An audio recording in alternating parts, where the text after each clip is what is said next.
even though I love shitting on Andrew, this is not actually a shit on Andrew segment. This is because I think that the topic is one where I disagree with both of them. I think that the question, is marriage worth it for men, is one that you had two options on either side of this debate. You had bad and worse. You had somebody saying, nope, marriage bad. That's Coach Craig Adams. And you had somebody saying marriage is good, but within a restrictive religious setting, which of course I also disagree with. I think that marriage is a cultural, it's not a religious sacrament primarily, because it's engaged in and benefited by people, whether they're religious or not, and regardless of their religion. It predates Christianity. Okay, Christians, it predates Christianity, so it's not a Christian thing, and it happens all over the world. It is first of all, it is a social it's a social decree more than anything else, but also it's a legal system. And the legal component, as much as I don't like government, I don't like having more laws and more oversight and more reach, the fact of the matter is people engage in the legal contract because they want to be able to enforce certain things, such as custody rights, next of kin, inheritance. There's actually reasons that people go to the legal trouble. If not, if you don't want the government involved in your marriage, fucking forget it. Just go to your church and do a symbolic marriage with God. Nobody's making you go get a marriage contract. But at the end of the day, people want the law to reflect the union. So, all right, I don't know where Imperious is, but we're going to start without him. Tax breaks, yeah. And studies show that, like, consistently show that marriage benefits both people, but significantly benefits the man, interestingly enough. Men benefit more from marriage than women do, including, making more money, right? Married couples make more money than unmarried.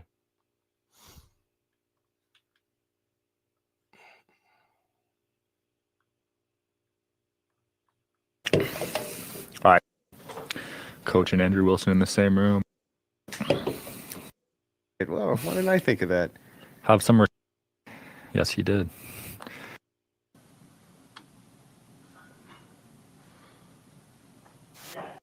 He's just seeing. I'm sitting there. Wait, you had 8 channels? Yes, I had like 14. Holy crap! Because I kept trying to. I blame Jake for all of this. And then they were. You did that, huh, Jake? Yeah, you did it. Somebody did. The thing. Yeah, see? Yeah, there we go. Who? Somebody reported me? They might be. I think this will be Andrew's hardest debate. Wow. He's debated a lot of people. Yeah, I don't know the digital social hour guy. He's got a good studio. I mean, I like the setup. Of people. I mean, the chatter. Oh. Yeah, I don't know whose side he's on.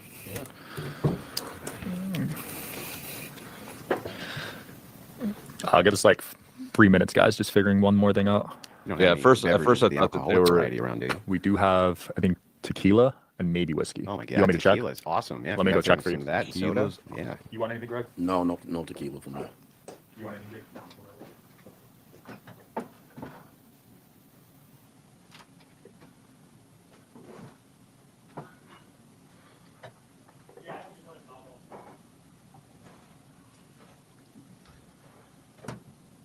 I don't really drink, but if I do drink, I drink tequila. Or I do like shooting tequila. If I'm going to take a shot, it's going to be tequila generally.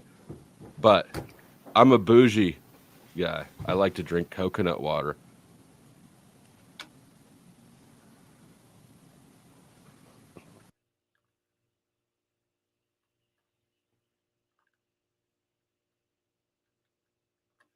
Talk to me. How are you? How much have you gone through? I'm in the gym, so I'm just walking in and out. How much did you go through? No, I haven't even started it. But... Oh my God, dude, this.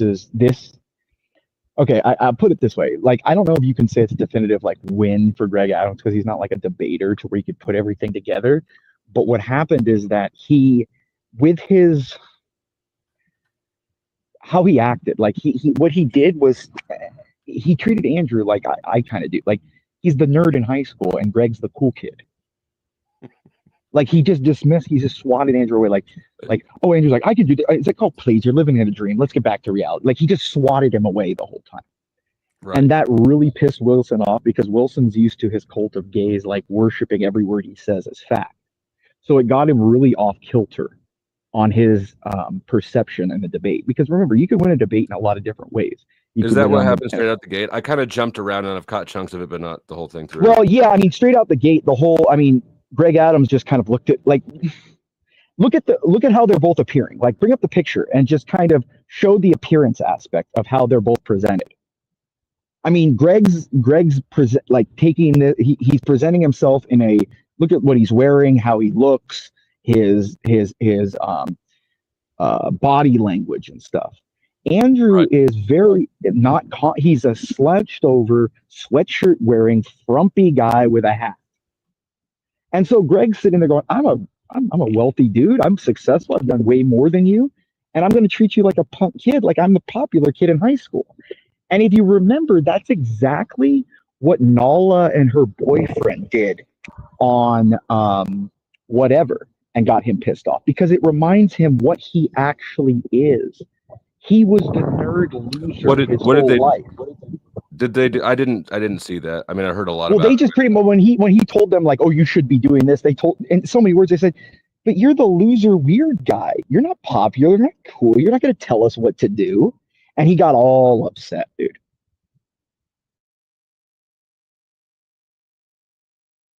They tapped into that. I think that's my secret weapon with people as well, is I sort of tap into that high school bully psyche. Yeah, because all these nerds online are the kids we used to bully in high school, so it relive their PTSD, dude.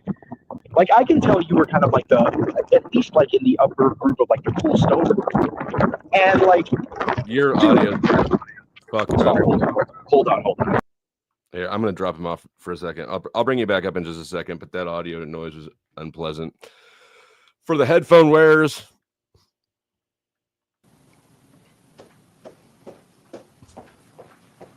hey, Imperious, unmute your mic when you think you're ready to come back up, and I'll bring you back up. Getting soda water by chance? There's a gas station. You want it? No, you don't have to do all that. Okay. I could have someone get it if you need. Oh, no, my stupid phone. Oh, it's your phone. Oh. You can confirm it's in airplane mode, so there won't be any cheating. It is position to benefit both. Yeah, we're good. So what Andrew just said, that's worth noting because of the Marte situation right now. What Andrew just did, he's got his notes on his phone. He put it on airplane mode, and then he showed the host and moderator, right? To see it show that you're not cheating like Marte, who's trying to say that. Ooh. Hey, how's that mic? Can you hear me better? Sorry about that. I was just in the wind. Yeah. Dude. There's a little wind. Okay, so, and if you notice at the beginning, start at and realize that Andrew is trying to change the debate format. He did this before with that. God, I'm trying to remember who. There's an atheist he was debating the other. He tries to change the paradigm of the debate from is marriage good for men to I am the Orthodox Christian. I have the answer to everyone. Just be a Christian. That's what he changed the debate paradigm of this whole thing, and this is what you mean. He did it with. You mean he tried to move the conversation within the debate, or are you saying he tried to actually shift something on the setup? Oh, within the debate. I'm not saying he's trying to change the format like with the host. No. But he and Greg identifies this. Andrew is talking about a what-if scenario if everybody tomorrow just became Orthodox, which he isn't even himself. See, this is the whole. If Greg knew Andrew more, he would have torched him this whole debate. Because Andrew this whole time is parroting like Orthodox, we should be Orthodox, the church ecclesiastic. And I would tell Andrew, he leaves himself open to his own rhetoric because he's saying, oh yeah, the church, just being in the church is going to enforce it through social stigma. When yet Andrew, all he talks about is force. Force is the only way to make things happen. Right. Yeah, so he abandons his own argumentative paradigm just to try to get. He abandons his own argumentative paradigm just to try to get a point that he doesn't get. He's Right. sitting there going. He's sitting there going, "Oh yeah, we're just." Sits there pretty much the whole time saying, "Look, women, you can't unless you are going to physically force women to do things. They aren't going to do it. That's how it's been for eternity. That's why I brought up what I did on Rob's show." Which is like, and I don't agree with Coach Greg Adams either. I think they're both wrong in different ways. I don't either. I don't agree with either one of them. But Greg is more realistic in his analysis on what could happen. Yes, I agree with that. In that Andrew's saying, if everybody tomorrow just becomes Orthodox, the church's social pressure. What the fuck is social pressure without physical force? I mean, it is a distinct thing, but I've had this conversation more with Jim Bob. Let me ask you a question. Yeah. Are the OnlyFans girls stopping being millionaires on OnlyFans because of social stigma? Say that again? Are OnlyFans girls stopping working on OnlyFans making millions because of social stigma? No. So how are you going to stop them from doing it? You're going to have to break their face, right? I mean, but social stigma would be a reason that there's not more OnlyFans girls, for instance, right? I think so. I think social stigma now is the reason why women do a lot of things. Why do black girls bang black? Go ahead. White girls bang black guys because it's a social stigma that they feel is a taboo, so it interests them. Maybe you'd have to ask them. Just like Dare. What do you think Dare did to kids? Oh yeah, Dare's the fucking worst, and they've still got programs out there. Man, don't get me started on that. But yes, Dare enticed kids to do drugs for sure. It's the same thing. Social, and all Dare was social stigma. Don't do this. You're gonna do this. Social stigma. That doesn't mean shit. When people, I mean, there's a degree of taboo that is appealing, but then there's a like being a PDF. Nobody's a PDF because of the stigma, right? That's actually frowned upon. But what happens when the stigma becomes accepted? Maps.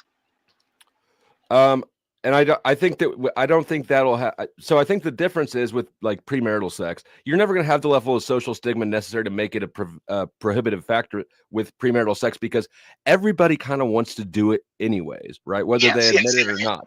When it comes to like something like PDFs, not everybody wants to do that. In fact, most people don't want to do that. That's why it's abhorrent to most people. Yeah, you're stigmatizing a small group. You can isolate and stigmatize a small group, maybe, but you still have to use force on them. You still have to arrest them. You still have to dox them. What do you think the roadblocks thing they're all scared about? You still have to use force against these people. It's not just social stigma because the internet is has forums full of maps. Look at the Charlie Kirk shooter was in forums full of trans and maps and furries and all this stuff. I don't know. It wouldn't surprise me. But that's the no, he was. If you read the text, they were in a community full of furries, troons, maps, all that kind of stuff. That's funny. Like, so this is what I'm saying. So, Andrew, if you argue with him again, you ask him, say, work but not over a long term. And if you're trying to impose something like making divorce impossible to get, right? If you're forcing people to stay together that they don't want to be, or if you're imposing too much if you impose too much restrictions that the majority of people aren't down with. Yeah, there's a breaking point. Right, that's why you gotta have like a political mechanization to influence the society while you're doing it. Sure. Right. But what I'm saying is I would guarantee you, okay, that most people are okay with the things that I would propose. They're just too afraid to say it because of the quote stigmas. But the problem is that once the stigmas become something that, like you're talking about, becomes a powder keg, then the violence gets so bad you can't stop it. It becomes like a mob mentality. Go ahead, sorry. Aren't you a Catholic authoritarian, basically? Well, yes, of course. But what I'm saying is, you have to implement multiple aspects. Yes, force. For example, he brings up later on, and this was the most interesting part of the debate, which I was talking to, John Gall, right? You know John? Yeah. Well, I was talking to John about this too. Andrew brings up later in the debate how he has the answers for the black community. John does. No. Oh, Andrew brings up how John does? No, Andrew brings up how Andrew has the answers for the black community. Oh, well, that's a bold claim. And that's where Greg really gets him, because he says, so you, Andrew Wilson, with this ecclesiastical authority, is somehow going to do more than Farrakhan, MLK, all these black people that know the black community that are black that say it's done. And Greg Adams says the black community's done, it's over. How do you think a white guy that doesn't know anything about it is going to come in and just sweepingly fix this? Like, this is what I'm saying. Yeah. It leads into a racial argument that Andrew doesn't want to have because of his ex, because of all kinds. Like, this is what I'm saying. Like, he is such. I did hear him dodge the question about whether or not he's been through divorce. Yeah. Mm-hmm. And about the question of, have you ever been? You ever know any black people? You married a black? You're black? Are you black? No, he won't answer that. You don't want to bring that up open. I think one of the biggest oofs I saw was, and again, I haven't seen the whole thing, but was when he said that he takes his wife's money and buys guns. Like, oh yeah, and then Greg said, so you pimp your wife out of conservative mindset. The traditional marriage, right? You live traditional marriage. Is that the traditional mindset we should do in pimping our wives? But that's what Andrew. That's what I'm saying. What Andrew is someone pretending to be a high school bully with some quips who never did it well. That's why I get my quips in way before he does. Because I actually was that asshole who would bully people, make fun of people. It was honed through years of just who I am. This is not who Andrew is. Speaking of clips, real quick, and then I'll get into this. But I agree. Who were we talking to the other day? Was it Anger? I don't know who it was. I agree with how you handled Rob Knorr. You were too explosive right out the gate, and that's why you got dropped. You should have slowly increased that pressure. I get it, but I just had it. I don't care. Like I just wanted to make an example that he's just as big a bitch that won't answer questions as anyone else. I did that in 15 seconds. He's the biggest bitch in these YouTube streets. Yeah, that's why I said I asked him. He's got me blocked. He's got both. He's got me blocked. He's got my alt blocked. He's got my ex blocked. This dude is a bitch. Hold on a second. Hold on. We gotta hear from Rob.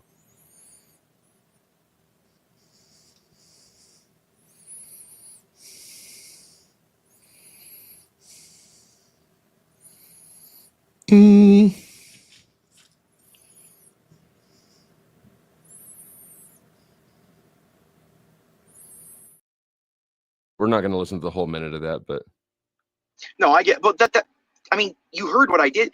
Literally, it took 15 because his whole thing is he talks real fast and acts tough and kind of insinuate you're stupid. Well, after I brought up the little thing I brought up at the end, he just cut it off and said, "Okay, we're moving on to the next caller." That shows much more than any of I would have dragged it on and made him. I humiliated him in 15 seconds and showed that he's owned. He's owned. I definitely think that it would have been more effective if you had stretched it out a little further. I guess if you wanted, if people wanted to discuss it more. Because I could hear you starting to say why, and it's because you enjoy it. Well, I just wanted to end it real quick. That's what I did. Like, I enjoy terrorizing people and breaking their minds. But Rob doesn't have a mind to break. He's fat. All that fat is in... No, but the fat has infused itself inside of his cranium. So there's nothing. So all he does is, you saw 5 seconds before I said what I said, was he muted me, and then he rambles fast like a manic idiot going, "Okay, well, you're going to talk like this. Okay, well, why don't you, since I'm Andrew Wilson's friend, why don't you just go ahead with your homophobic rhetoric, blah, blah, blah." And then I just go, "Oh, I'm not going to make fun of you of homophobes. I'm going to say that Andrew Wilson was dating a black chick and got his now wife pregnant while dating the black chick out of wedlock." And this comment right here, Polygraph Lie Detector says, "Imperious, I don't know how you expect to make any change. Dim's going to win, going to default win in 26." And he thought, I'm not a political enough person to know why you think that. See, this is the whole illusion of democracy. This is winning, this and that. If I was Trump, I would just end the democratic system as we have it. Break the filibuster, pass everything you want, pass voting ID laws, pass restrictive voting, pass new congressional districts, impeach federal judges, impeach the Supreme Court, and implement what you want. I think you're overestimating the amount of power he has. He can't just break America and have all of America go with it with lockstep. No, hold on. Let's go by this step by step. What is wrong with terminating the filibuster? Individually, it's fine, but when you put together your whole scenario there, like you just did, there's only so many straws you can put on camel. No, but hold on.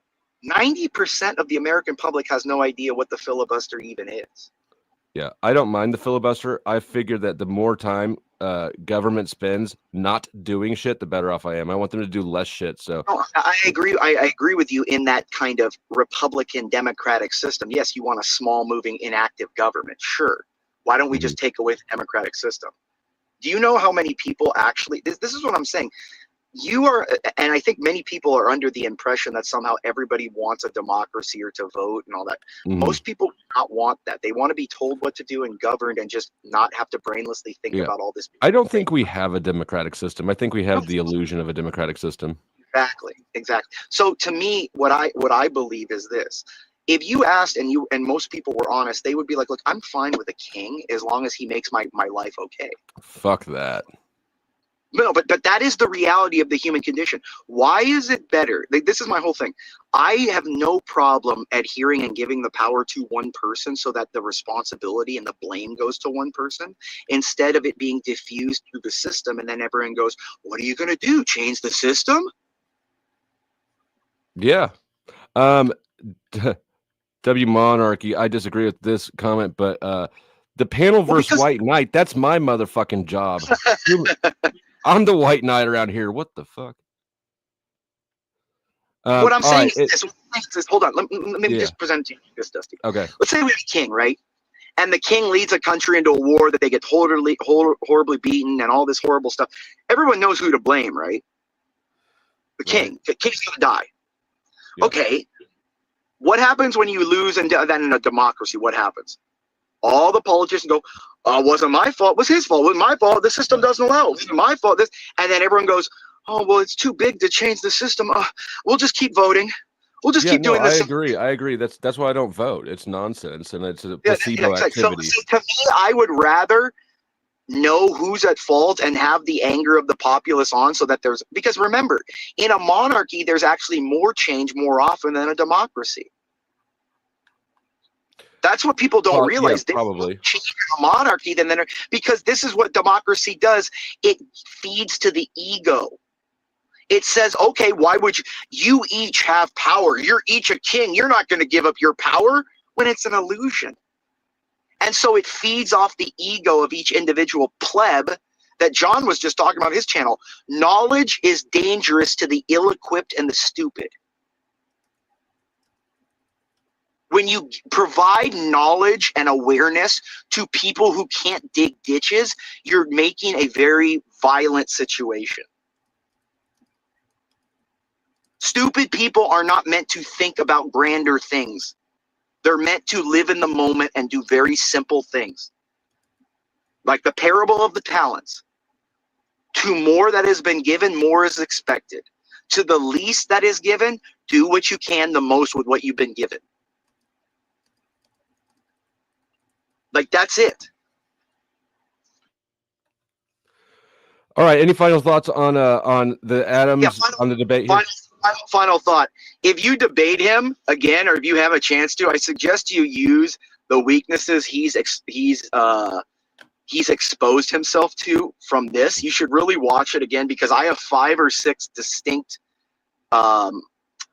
ideological paradigms that he could not get himself out of if you ever debate him again. You mean 5 or 6 that you have sort of in your back pocket, or 5 or 6 happen in this debate? In this debate, I have other ones in my pocket. Do you have them on the top of your head? You want to hit me with them so we know what to look for? Like I said, the first one was his alienation of his own paradigm of governance and morality. The first one is that he sides with the force doctrine, but yet he abandons the force doctrine at the first moment he gets. He's saying that no one's going to actually force anybody. It's going to be social pressures by at church, the priest yelling, "Oh, don't go fuck your husbands when you get home. Don't cheat on your husbands." Right. That's not going to change a woman walking around the market sees a guy who's worth $80 million and she goes bangs him in the bathroom. Right. Which is why I assume that he's this talking point of social pressure is more of sales, it's more marketing than actually how he would want it to work. Marketing. That's why he's created his army of simps that went to Greg Adams' channel after leaving tons of comments. Andrew won, Andrew W, who's the GOAT, Andrew's a god, debate God. Like, it's a homosexual community, dude. I have never seen men that want to gag on another man's balls so much. Never in my life, Dusty. I have never seen. And he's a pretty boy.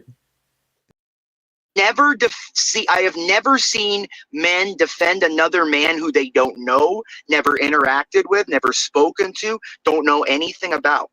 But yet they look at him like he's their, like he pushes their shit in. Did you see the poll? Oh, I didn't know it's the poll. I The can't poll see it is on the poll I put in the chat is which would you rather push in, and then the options are the like button or shit. It's probably shit, right? Just the chat's evil.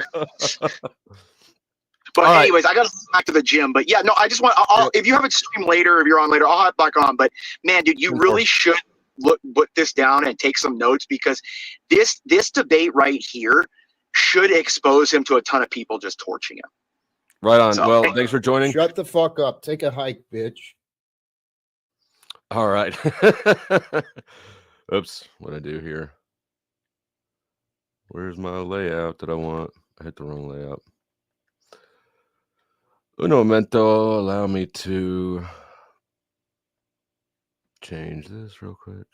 Pop. There we go. Okay, guys, finally getting started. Thanks for being patient. I know there was some delays. We got Andrew here versus Coach Greg Adams, aka the Free Agent Lifestyle. We're going to talk about today, is marriage worth it for men in the West? So let's get into some opening statements. Who wants to start off? Yeah, man, marriage is a great institution. It was an institution that built the community of America. Most of the better communities that have safety, good children, good schools are typically centered around marriage. However, marriage has not progressed to the point where men can be safe legally, and a lot of men have experienced tremendous damage, collateral damage as a result, and it has led to broken families, a lot of broken hearts, simply because the laws are not positioned to benefit both people in a divorce. And this is where I call cap. The laws are structured evenly. Men have, and I've been divorced. I'm speaking from experience. The issue is that men don't engage the legal system at the same rate women do. Why? I don't know. That may be a different conversation for a different time. However, the laws are written evenly. Men can file for divorce. Men can file for custody. Men can file for child support. Men can file for alimony. There is no right afforded to the woman that is not afforded to the man. Men can get protective orders. I've done most of these things. When I got divorced, I filed. I got custody when my daughter was 2 because I pushed for it. I got a child support order that has not been enforced, but I haven't really pushed for it. It was more about I mostly wanted a legal obstacle there in case she ever won the lottery and wanted to try to push back and regain custody. I've had a protection order put out by me and against me, right? Like, so this red pill talking point that the courts are structured or favor women is just it's complete bullshit. An individual judge may be biased one way or the other, but the system itself, the laws are gender neutral. Marriage is a contract. When you get divorced, you're dissolving. It's a liquidation. A divorce is a liquidation event, right? And there's nothing about it that is significant, that has any even insignificant favor towards the female. That's a holdover attitude from the past. Therefore, you have no fault divorce. You have opportunities for women to use. Also, huge fan of no fault divorce. I can't imagine what sort of insanity would want people who hate each other to have to stay together, and incentivize infidelity, abuse, right? Those are false divorces. If you can't divorce somebody you don't like just because you don't like them, the only way you can divorce them is to hit them, right? You're incentivizing domestic violence where you don't need to. Use the courts against men, and as a result, men have seen 1, 2, and 3 generations of men getting harmed. Their grand. This is false. Marriage is not a biblical concept. The Bible, religious Christianity includes marriage in its covenants, but it is not a biblical concept. I'm so fucking tired of Christians making this bullshit claim. It's not Christian. It predates Christianity. It predates Christianity, and it's engaged in by people who are not Christians. There's nothing Christian about it, about its origins. Fathers, their fathers, their uncles, their brothers getting harmed by this. So Generation Z men are not positioning themselves for a positive marriage. So at this particular point, if someone asked me, would I recommend marriage for them, and they were in a certain position in life, they weren't established, I would say no. There's no benefit for the person to get married today. Got it. Your response, Andrew? And so I would disagree with that. Married couples make more money than unmarried people, right? And I'm not just saying that because there's potentially two sources of income. A married man makes more money than an unmarried man. And it's probably because he is focused on building up his family and his household. He's not focused on chasing strange or finding ways to fill his free time.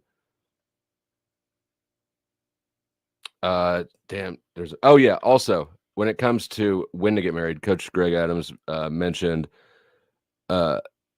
he said something to the extent of he would not recommend it for people unless they were already established. I assume he means financially established. I've heard a lot of red pill people make the talking point that you need to get your bag first and then find a partner. Don't try to settle down with somebody when you're still building up and you can't take on that obligation. There's some, like, I'll give that mindset like a respectful head nod for at least approaching things from a responsible angle. But I don't believe that that's what I would recommend at all. I think that couples are way better off building a life together than they are having established. Because if I've got my money, if I'm set up, first of all, that takes enough time that I'm probably past my reproductive prime. First of all, second of all, if I'm taking in a dependent, right, another adult is independent, how will I ever know if she's into me or if she's into the money? But if you build it together, she was into you when you both were poor.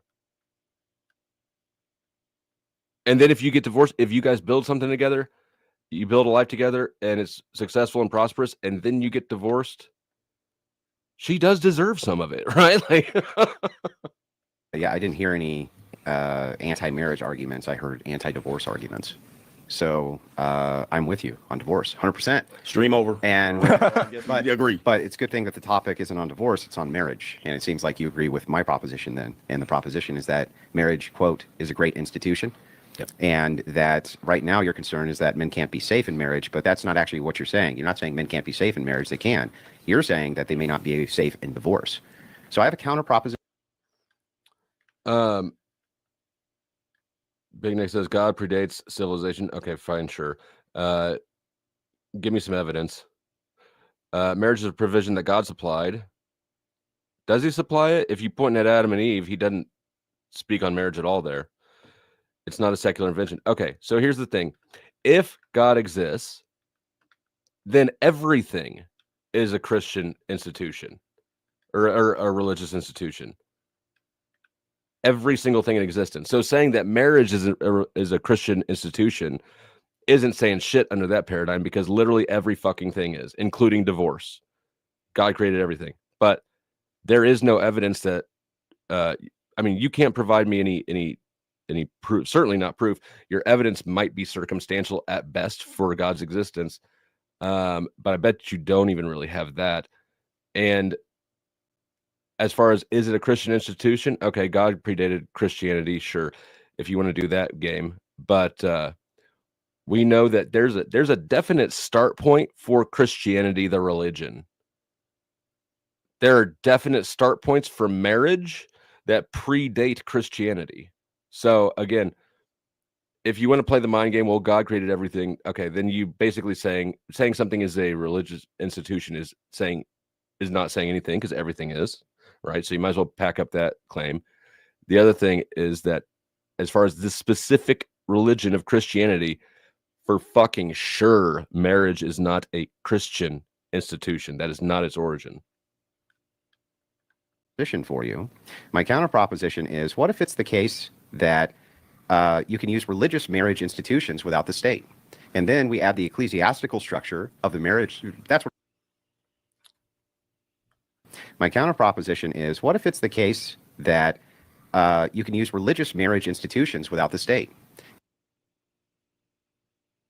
Religious marriage institutions without the state. I don't know. See, how? Why would anybody do that who's not religious or not in your religion? And then we add the ecclesiastical structure of the marriage. That's what always kept them together anyway, before the state was ever involved.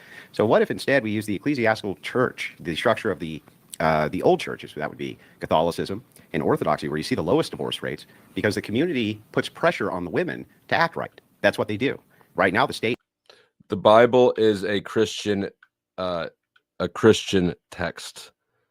Yes, many of the books in it predate Christianity. However, it was compiled and arranged by Christians, by my great 40 times great grandpa Constantine. Shout out Pappy Constantine.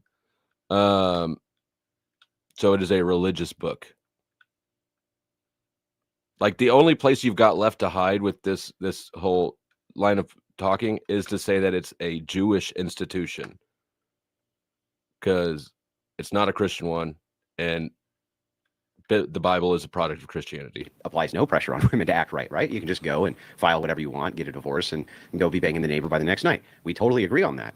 But to say that we should abandon marriage is silly. It seems like you're completely pro-marriage. You're just anti-divorce. So why wouldn't you just throw your weight behind institutions where the divorce rate is the least, and you have an ecclesiastical structure which can be appealed to assist with that? Correct. Islam is not Christianity. Judaism is not Christianity.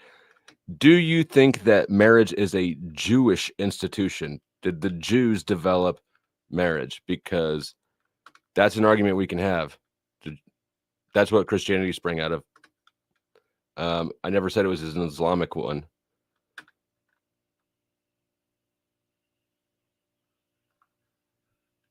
All right, I got to stop getting distracted. Let me hear about this ecclesiastical structure. We agree on that. But to say that we should abandon marriage is silly. It seems like. Okay, so what did God not invent? Is there anything God didn't invent? God invented secularism. Didn't God invent secularism too? Like you're completely pro-marriage. You're just anti-divorce. So why wouldn't you just throw your weight behind it? And yeah, actually, look, go back. You guys like Tacitus, right? People try to pretend that Tacitus was a secular source verifying the existence of Jesus, even though he's not. He was talking about Christians and not Jesus himself 100 years after the fact. Read Tacitus's description of German marriages. Okay, these things predated Christianity. You can use the Bible and show that it predates it. So are you saying it's Jewish? It's not. God didn't invent evil? What? So evil? Man, this is stupid. Evil. If God invented everything, then God invented evil. It says in the Bible, I create the light and the dark. You can't have it both ways. God invented everything, or if God didn't invent evil, if he didn't create the light and the dark, like it says in the Bible, then that means that there's something else that invented evil, and God can't stop it, presumably. Like, all right, I got to stop getting drugged down into this shit. Institutions where the divorce rate is the least, and you have an ecclesiastical structure which can be appealed to assist with that. That's what makes no sense to me. What's an ecclesiastical structure? My response to that is, if we're fifths, we beat all drunk. All right, so that's a scenario that just isn't present. Can you explain the analogy for me? Well, if we use if, hold on. My response to that is, if we're fifths, we beat all drunk. All right, so that's a scenario that just isn't present. Can you explain the analogy for me? Well, if we use if, it's not a matter of if, it's a matter of when. If we say if we have a situation where this is present, then this would work. Well, that makes sense. If we had that, we do have it right now. Well, it doesn't necessarily work because, and I'm going to tell you why, because a woman can go to a divorce attorney and they can simply just say, hey, listen, it was a off the cuff, off the state divorce, but you got married within a certain state. or she filed in a certain state, so therefore the divorce goes on. No, Absolutely, yes. well, Listen, I've been with the divorce attorneys, and what they'll tell you is, hey, listen, you can get married in the ritual, you can get married in the orthodoxy, you can get married off record, but if she files and that woman is hell bent on saying we got married, I don't care if it was a ceremony where we walked on coals with our feet bare. That's considered a marriage. You also have common law. You have a lot of other ways for that woman to establish marriage. How does your way eliminate common law? I don't have any way to eliminate common law. So what I have is a way for men to avoid well, then the being used. No, the argument's not silly. So here's what you have. You have a if proposition, which doesn't exist for most men. Most men aren't religious. Most men aren't looking to be under a religious orthodoxy. So it doesn't apply. So you're taking a moral standard or a religious standard to apply to people who aren't under that veil. So let's start with a couple of things you said, which are fundamentally untrue. Most men are religious, in fact, including in this country, most of them. But even if that's the case, and I'll just grant it that it probably is. Most religious people don't want to live under religious orthodoxy. Not some of them, but they're not religious. Hang on. I didn't interrupt. I understand, but let me just take that point. Most aren't under your religion. Okay, you can agree with that. So here's the thing, though. But Catholicism and Orthodoxy is growing rapidly, and if it's the case that the ecclesiastical structure is already there, which it is, right? If you're going to cohabitate with a woman, the thing that you're offering right now is common law marriage anyway. If there's cohabitation at all, you're not protecting anybody from that. At least under my model, it gives an ecclesiastical structure that's designed to prevent divorce by applying community pressure. That was the way it was always done. Apply the application of community pressure within the confines of the woman's social circle. Right now, do you agree with me, for instance, that many divorces happen because women like to yap? So you get Hold on. So, and this is what Imperious and I were kind of referencing earlier. Social pressure within the woman's social circle. How do you inject that? If that's, and see, he's about to contradict himself here. He's about to say that women yap too much and that causes divorces. But that yapping is what you want, the tool you want to use to prevent divorce, right? So how do you inject the talking points into a social circle that you're presumably, Andrew, is not part of a women's sewing circle? How do you get them to adopt your yapping points then? Always done. Apply the application of community pressure within the confines of the woman's social circle. Right now, do you agree with me, for instance, that many divorces happen because women like to yap? So you get a freshly divorced woman, and she's free. You go, girl power. And she starts talking to her little friends, and she starts telling them how liberating it is and how great it is and this and that. And this is why when women have divorced friends, their likelihood of divorce actually rapidly increases. It's for this reason. Divorce is contagious. So if it's the case that the social contagion is eliminated because now we have an ecclesiastical structure, an ecclesiastical authority, which won't grant it because you get ostracized from that social group through excommunication, for instance, or not being able to participate anymore with that community, that's an application. But people aren't in that community. That's why this doesn't sell, because most people are not in that ecclesiastical community that they want to stay part of, right? I looked up ecclesiastical marriage, and this is just the search assistant AI response. Ecclesiastical marriage, particularly in the Catholic Church, which he's Orthodox, but whatever, is structured as a sacrament covenant between a man and a woman, emphasizing the mutual consent and the intention for a lifelong partnership. Okay, the ceremony typically includes the exchange of vows, blessings, and may take place within a nuptial mass, highlighting the spiritual significance of the union. There's nothing logistical about ecclesiastical marriage. It's a okay. If you there, I mean, why couldn't you inject that shit into your state marriage, or just have an ecclesiastical marriage, right? Why, if that's what Andrew wants, why doesn't Andrew just suggest people do that? Ignore the state, go do your ecclesiastical marriage thing. There's nothing preventing him from setting up the structure that he wants, or preventing people from engaging in that sort of a lifestyle. So I don't understand why he's even having this debate instead of just encouraging people to go do that thing that's available to them already, which is what he wants. Of a serious and significant social pressure, which won't grant it because you get ostracized, eliminated because now we have an ecclesiastical structure, an ecclesiastical authority, which won't grant it because you get. Okay, so his solution is then you have a social system that will not allow you to get divorced, or else you get exiled. I don't know. That sounds shitty. I think that's definitely a step backwards.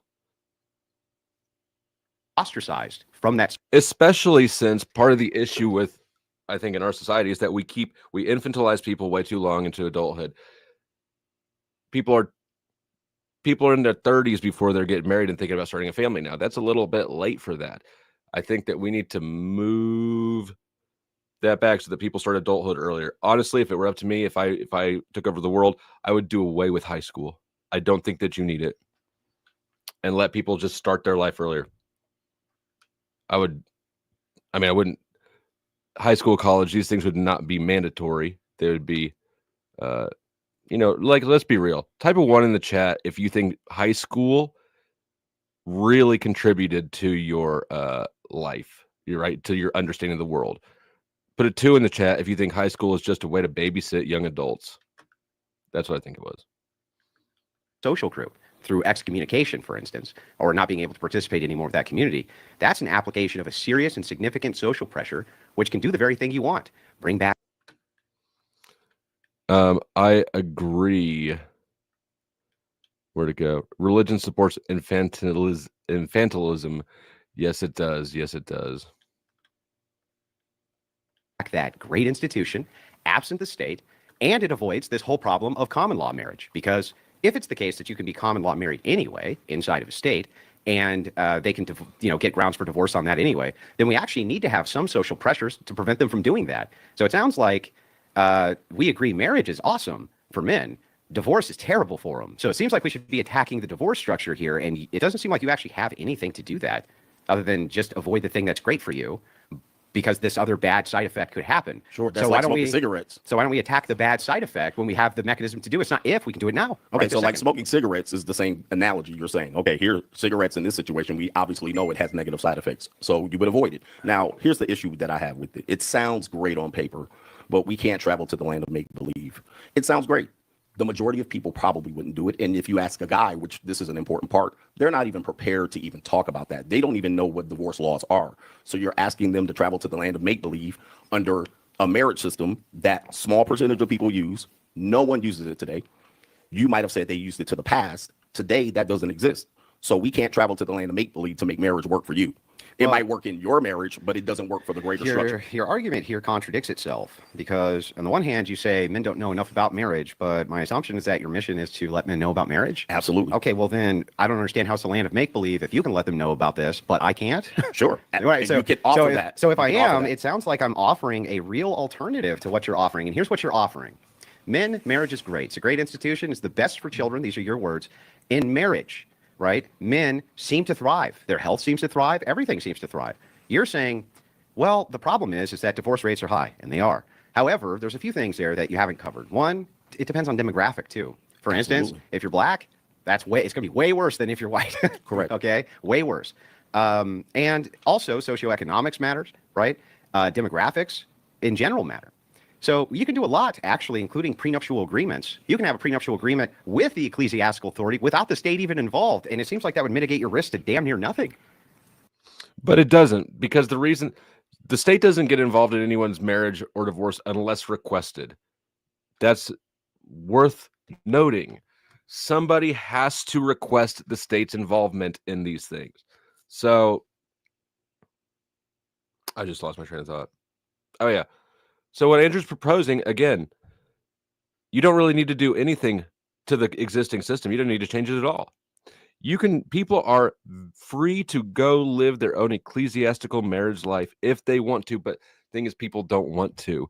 They actually want to engage in the legal system because they want, inheritance benefits, next of kin benefits, custody enforcements when things go wrong. All these are things that people want that just an ecclesiastical system, as he's describing it, they can't address those. It can't address those issues. Which is why I believe that Andrew is presenting an idea, half of an idea, right? He's trying to market this religious theocratic system, and he presents it as voluntary and social, but it's not. It can't be, because if it were, it would already be there, but it's not there.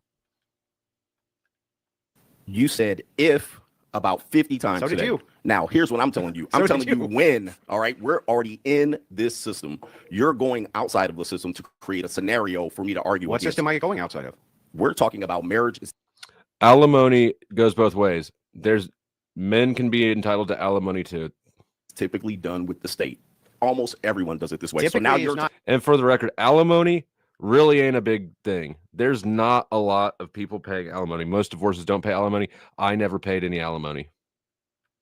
Here's hold on for a Not second. much. Hold on for a second. You've Typically moved the doesn't mean goalposts. anything. You've moved the goalposts to a scenario of if, and you're arguing from the if. No, hold on for a second. You're arguing from the if perspective. It is perspective. Now listen. It is. Give me a chance to perspective. listen. All right, Give I'll me a give you chance. Go ahead. You're arguing from a very small percentage point. Now you're saying demographics, and we can talk about that, but you're still trying to get me to argue in your cloud of if. That's the land of make believe. Most people, by far, are married to the state. Not only that, your land of make believe. Hold on for a second. You're arguing from the if perspective. It is perspective. Now listen. It is. Give me a chance to perspective. listen. All right, Give I'll me a give you chance. Go ahead. You're arguing from a very small percentage point. Now you're saying demographics, and we can talk about that, but you're still trying to get me to argue in your cloud of if. That's the land of make believe. Most people, by far, are married to the state. Not only that, your land of make believe still exists. The prenup with the ecclesiastics. You can write whatever you want in that prenup. It only matters in the divorce. That's the reality. So I'm still dealing in reality. You're in the clouds. Hold on for a second. You're in the clouds.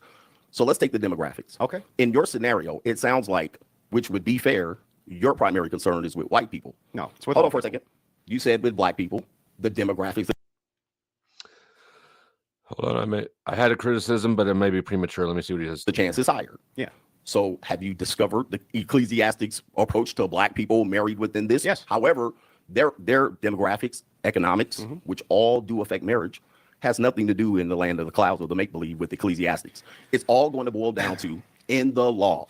And there's no church reverend that's going to go into your household to make sure there's social pressure on your wife. Do you know any? Sir. Yes. Okay. Yes. Do you know any that can cover all marriages? That Yes. answer is no.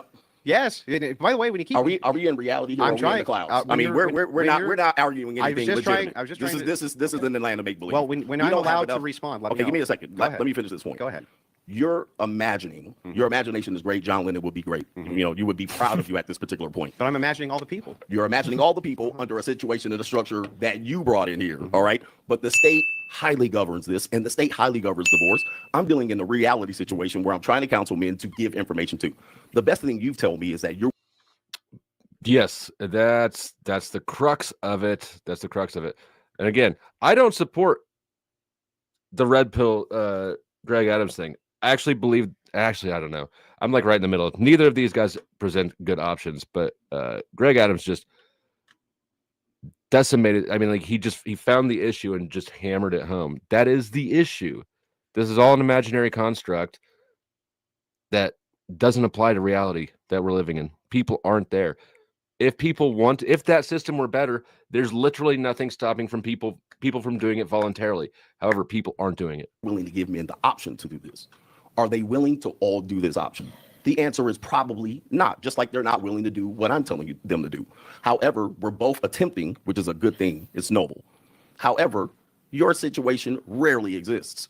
Can we talk about the reality of what exists? Sure. Absolutely. So let's take your moral religious crusade out of it and talk about the reality. Yeah, Are you willing to do that? Yeah, well, here's the thing. See, you're not willing to do that Well, because it's all based on your reality. Guess what? It's a debate, and I will argue my points from my view. Quick deflection. Toasty Man Bad says, read Colossians. Let's see, Big Nick, read Colossians and tell me again if either of those questions are relevant to the topic at hand. And then Big Nick says, Toasty Man Bad, I'll read if you're a Christian. You won't. What the fuck does that? That's bad faith debating or discussions. I don't know why you would need a Christian to assign that to you. It's your book. How I see fit. It's not for you to cover. But what I'm not going to do is It's expect not to my be arguing government. from the land of make believe. Yeah, but it's okay. not, you All know, right. So okay, anybody my have turn. My turn. Anybody Relax. have anybody have the sound effect for the television show where the train comes through, Mr. Rogers? Let me know because I want to be on. I want to be on Earth. Yeah, let me know All when right. you Let's guess let Andrew respond. Yeah. So the thing is it's funny that you bring up "Imagine All the People" of John Lennon, which is an anti-religious song, and hilariously enough, was designed to assist with female empowerment. Isn't that hilarious? But the thing here is you keep on saying that what I'm offering is make-believe, but it's not. It's been governing the Orthodox and Catholic Church for 2,000 years, including in this country. Now, here, let me... No, it hasn't. The laws are the religious marriage institution is within the greater society's secular institution. Give you an example, for instance, the Amish, right? Do you know what the divorce rate is among them? It's almost non-existent, yet they're still governed by the same laws of the land that you're speaking to. So sounds like if I give a counter, if I say, look, I can give you a method. Hold on real quick. That claim about the song Imagine, if you all probably know it, I think. He said that it was a anti-religious song. Is it? It's a sucky song. I'll give it, like, it's not a good song. I don't give a fuck what anybody says. I don't know why it got so big. The concept, okay, inspired the concept behind Imagine. The concept of positive prayer, if you can imagine a world at peace with no denominations or religions, not without religion, but without this, my God is bigger than your God thing, then it can be true. Okay, so I could see how if you're entrenched in your denominational position, this would seem anti-religious to you, when really, if you believe in God, it would make sense that God created everything, and maybe you should adopt such a more zoomed out perspective if you're trying to understand God. Maybe not. Who knows? Methodology in which you can utilize the religious ecclesiastical institution, which has existed for 2,000 years and has right now the lowest divorce rates, right this second as we speak, not in make-believe land, not hundreds of years in the future, right this second, as opposed to the system you have of common law divorce, which is sky high and you can't do anything about it. That's what is true. So pointing out what is true is right now you can have a prenup. That is true. What is true is prenups are usually held up in court. Hold on, we're gonna look into that. Divorces by religion.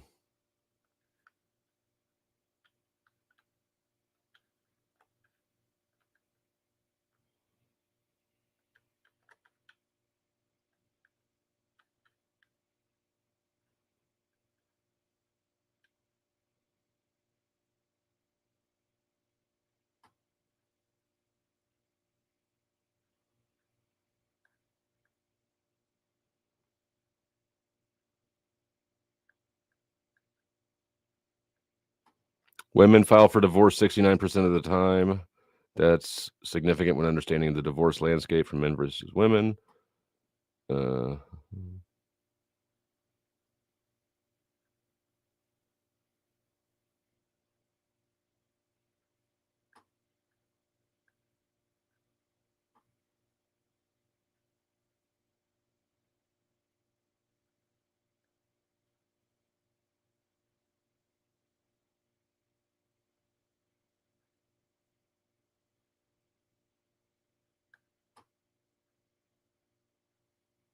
Sheesh.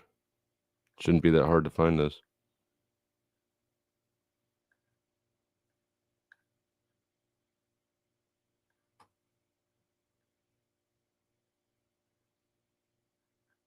Hold on a second. This might be divorce rate by occupation. The highest divorce rate was for people who worked in gaming and casinos, gaming casino managers, followed by bartenders. That makes sense. Flight attendants, gaming services workers. So again, casinos, basically. Rolling machine setters. What's a rolling machine? Switchboard operators, extruding machine operators, telemarketers, textile knitting operators, compacting machine operators.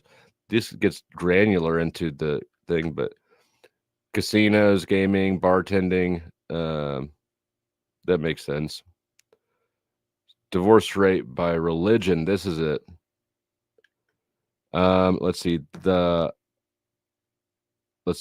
Historically, Black Protestants have the highest, then evangelical Protestants. This is just for the U.S., by the way. Then Catholics. So Catholics is third. Jehovah's Witness, then mainline Protestant, then unaffiliated. So unaffiliated is going to be like me. This is your secular marriage here. It's behind all these Christian denominations. Then Buddhist, then Jewish, and again, this is rate, not absolute number. Then Buddhist, then Jewish, then Orthodox. Okay, so Orthodox Christian is lower than secular or Catholic, then Muslim, then Mormon, then Hindu. So if we're looking to religion to save us from divorce, we should look to Hinduism. Yeah.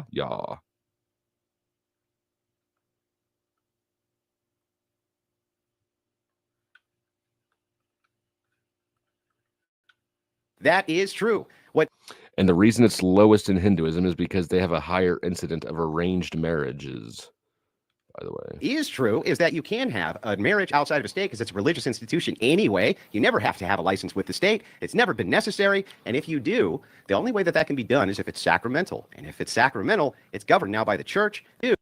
So pointing out what is true is right now you can have a prenup. That is true. What is true is prenups are usually held up in court. That is true. What is true is that you can have a marriage outside of a state because it's a religious institution anyway. You never have to have a license with the state. It's never been necessary. And if you do, the only way that that can be done is if it's sacramental. And if it's sacramental, it's governed now by the church. That's going to be the community the women are a part of. And so the thing is like... But again, like you said, it's already in existence.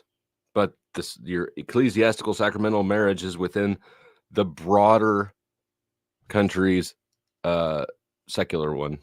Sorry, bud. That's just the way it is. That is just the way it is. Boy, the crucible is falling apart at this particular point, bursting open at the seams. That sounds like a real viable solution. What's yours? More fucking degeneracy? Go out and play the field? Hump a lot of chicks? How's that going to help anybody do anything? That's been the progressive mantra for 100 years. Isn't it wonderful? Your turn. All right, we're turning back to Earth now. But that's not what he said. Like, he wasn't espousing that. First things first. Or he hadn't when it comes far. to this, back in reality, there's no God in marriage. So, Mr. Sky Daddy, God, religion, that's all great, but there's no God in marriage. At this particular point, when you go through a marriage, if one person decides to not obey the Holy Bible or whatever you're thumping, you have no basis to keep that marriage together. If she decides to leave the church and decides not to listen or excommunicate herself, she's now under the state. Agree. Now, when you're getting divorced, which I'm assuming you've been divorced. Well, I mean, that's a hell of an assumption to make. Have you been divorced? I mean, have you been married? Can you tell me, if you can tell me how that has any merit? Give me to a the second, debate? because if you've been through one, you would know that there's no God in the divorce court, in the I family see. court. There's no God in there. No one asked you. There is the state in there. There is the state. So that's what we're arguing for. Yeah, That's yeah. when you get married. So you're telling me if, and I'm telling you, well, this is what's going to happen. Even if you took Sky Daddy into court with you, they would say, you pray to the judge. Oh. The judge is the authority in the court. So the God argument is a nice, interesting argument. And I probably am not going to stay on the conversation very long because that's your God. That's your Sky Daddy. That's your religion. I have a different religion. So who What does gives that you do the to anything? listen? Who gives you the authority to change the understanding, the conversation to your religion? That's your religion. I'm not changing the conversation. Okay, so it only We're works talking if about- it only works if you believe in your Sky Daddy. That's the only way it works, and that's the only way you're going to advise men. We're talking about mitigating risk. No. We're talking about, can men get into a marriage today only under your Sky Daddy? That's what we're assuming. Okay. Now, can they do it otherwise? Yeah, you can have secular marriage. Okay, go ahead and explain. Okay, yeah, Make it work. I just did. Make it work. The argument that you have is that marriage is great. It's a great institution. We already covered this. Well, what made it great? We already covered What this. made it great? Can we go into why it would make it work for your secular? That's the question yeah, I ask you. but- You're asking me questions back. Go ahead and Yeah, go ahead and okay, answer the so, question. So if you're talking about secular marriage, there's never been any point to it. I'm sorry. There's never been any point to secular marriage, ever. What?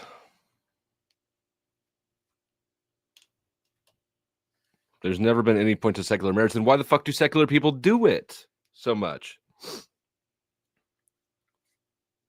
If there's no point to marriage besides appeasing God, then is that to say that God is encouraging you to do something that is to your own detriment that you don't want to do? Like, what's the point then? God's wanting you to do something that's bad for you? No, obviously there's points to marriage. There's research that consistently shows marriage is beneficial to people's well-being, their financial well-being, their emotional and social well-being, a whole bunch of measures. Obviously, marriage is beneficial to everybody, whether or not you're an Orthodox Christian. The claim that there's no point to secular marriage is an absurd one. It's easily falsified. And also the implications for what it's saying about your God, what God is encouraging you to do, is sort of a weird one. But to claim that religion is not marriage is not a religious sacrament first for most people. It may be for a few people. That may be the important thing, is that they had some dude feed them a cracker and tell them that God loves you and is down with this, right? They want ironically, they want a man to give them their relationship God's stamp of approval, as if God wasn't, involved in their lives the whole time, right? But yeah, marriage is a social decree, first and foremost. It's that for everybody. Only some people consider it a sacrament. Never. What would ever be the point of secular marriage? It's always been a religious institution. That's what made it great. Now, the point of secular marriage is it's a social decree. A social decree, it creates a bond that is publicly displayed, that is better for building wealth, raising a family. It's better for a lot of different reasons. No wonder he lost this. He's like, in Andrew's defense, he's arguing from a terrible, indefensible position. What he's saying just doesn't make any sense. He's carrying a bag that is just really open to criticism. It's a great institution. What made it great for secularists, other than the fact that Sky Daddy and God had all these enforcement arms, and those things had to be enforced socially? Like, for instance, the enforcement is not what makes it great. Because we're social animals, right? It's not about being enforced. Nobody's like, you know what I need? I need more boots on my neck. Actually, some people are, but not most. But we are social animals. For instance, men weren't allowed to run away. And women, right, they had to show cause for these divorces. And men really are not allowed to run away with much more ease now than they were then, I suspect. Look at ironically, his little nut hugger, Andrew's buddy, Speakeasy. Speakeasy has 3 kids with 3 baby mamas that he's not involved with. He's catching all sorts of shit all over the internet for it. So to claim that today you can just just abandon your kids, that's not true. There's more mechanisms now to keep dudes at least financially responsible than there ever was back then. Also, what is the other thing? For instance, men weren't allowed to run away. And women, right, they had to show cause for these divorces. That's another bullshit thing. Okay, so manufacture a black eye, incentivize domestic violence, or what? Like, if people don't want to be together, they shouldn't be forced to be together. That makes no sense. That's not a recipe for successful anything. It's not a recipe for a successful family, right? If this is about the family and raising kids, are kids raised in 2-parent households better off? Yes, they are. But that holds true for voluntary systems. We're in a voluntary system. We don't have, as far as I'm aware, we don't have data for us in a system where people have involuntary unions, right? I'm pretty sure that would not be an improvement. And they had to be good causes. They had to show it for things like infidelity, right? It was all biblically governed. It was all lawfully governed by this Sky Daddy guy you like so little. But that's what made the institution great. It doesn't matter why you don't like somebody. If you don't like somebody and you have an external power trying to force a marriage together between 2 people who don't want to be together, it's not going to work in the first place. And what you're talking about here, you're making a point that marriage works if and because both parties, if you have both parties not dedicated to it, then it's definitely not going to work. And if you have one party dragging the other along, also not going to work. Right? It was all biblically governed. It was all lawfully governed by this Sky Daddy guy you like so little. But that's what made the institution great in the first place. First donor of the day. I'm an hour and 25 minutes in, and Rude Mud Crab brings the first donor of the day. The rest of you, for shame. Rude Cunt Crab. Let me get that right. Says, and it's the secularists holding easy socially accountable while the crucible simps do what? Good fucking point. Good fucking point. Nothing. They sweep for him. They sweep, just like they sweep for Marte cheating. Exactly. First dono gets bombs.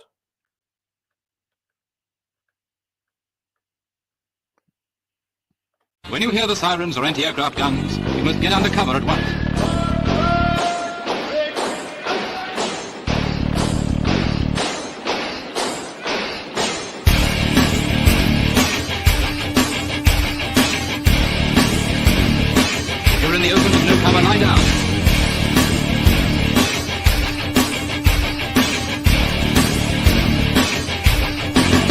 most important rule of all is never to stand staring at the sky. If you don't take cover, you may get hurt. And we got another one from Rude Cunt Crab. Religious social accountability is all about forcing the wife to stay.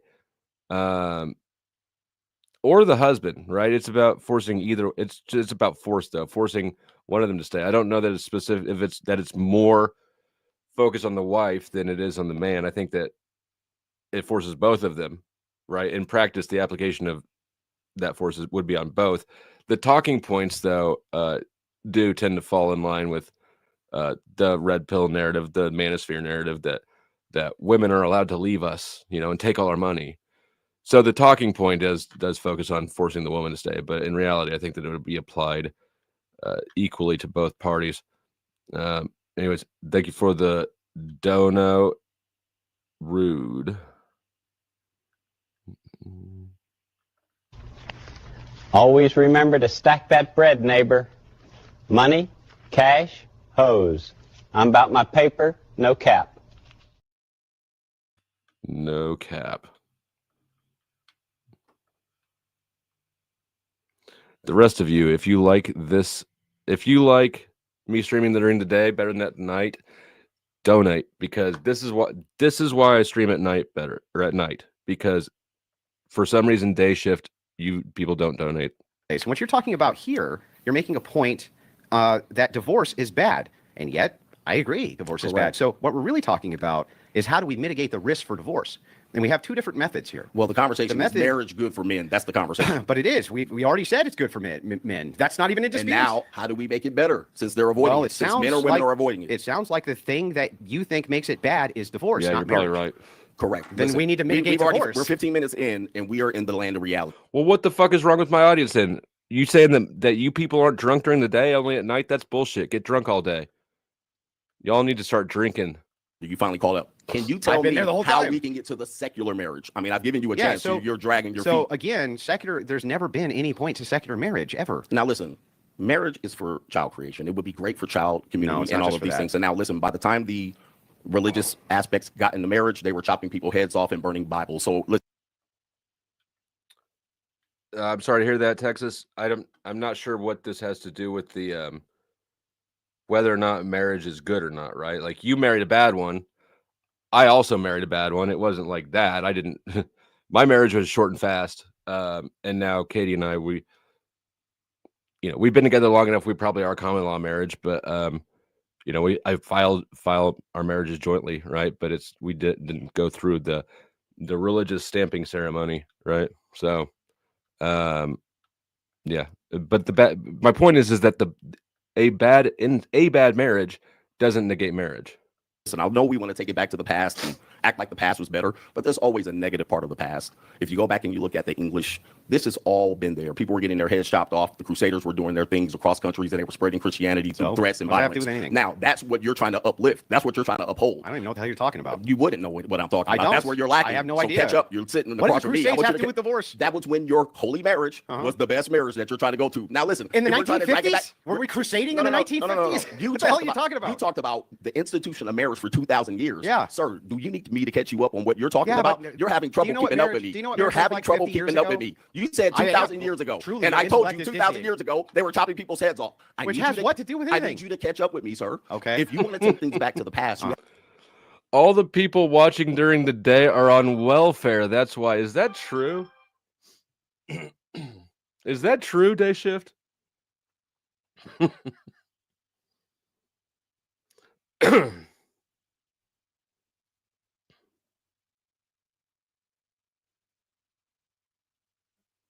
Are you all on welfare?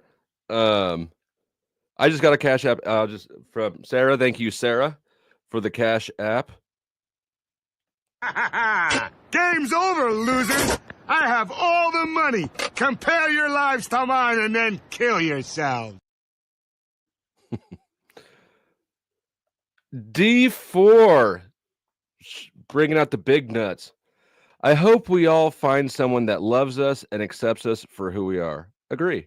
And that prescription right there, who loves us and accepts us for who we are, That is not a desire. That's an aspiration that I think everybody can agree to, but it has nothing to do with religion or divorce or the legal system at all, right?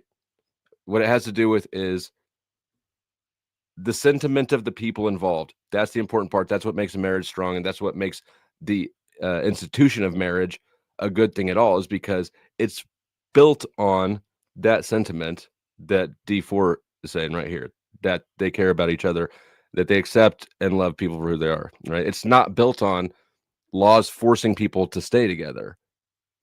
That's not what makes it great. D4 is the first whale of the day. Thank you, D4. And let's do the whales. Money ain't a motherfucking bribe. It's a sport I invented to win when I watch. Known all the rights and the lights and the locks. Even known all the ice and the Sprite. You just try to get money. Money of your motherfucking life. 2-ton angel carved out of ice. Alligator sailboat, $sign ice. Fill a warehouse full of Van Goghs twice. Get money. Money or your motherfucking heart. I could give it to my dog. He makes money when he barks. So put it in my fridge or in one of my parks that I bought so my robots could learn how to log. Get money.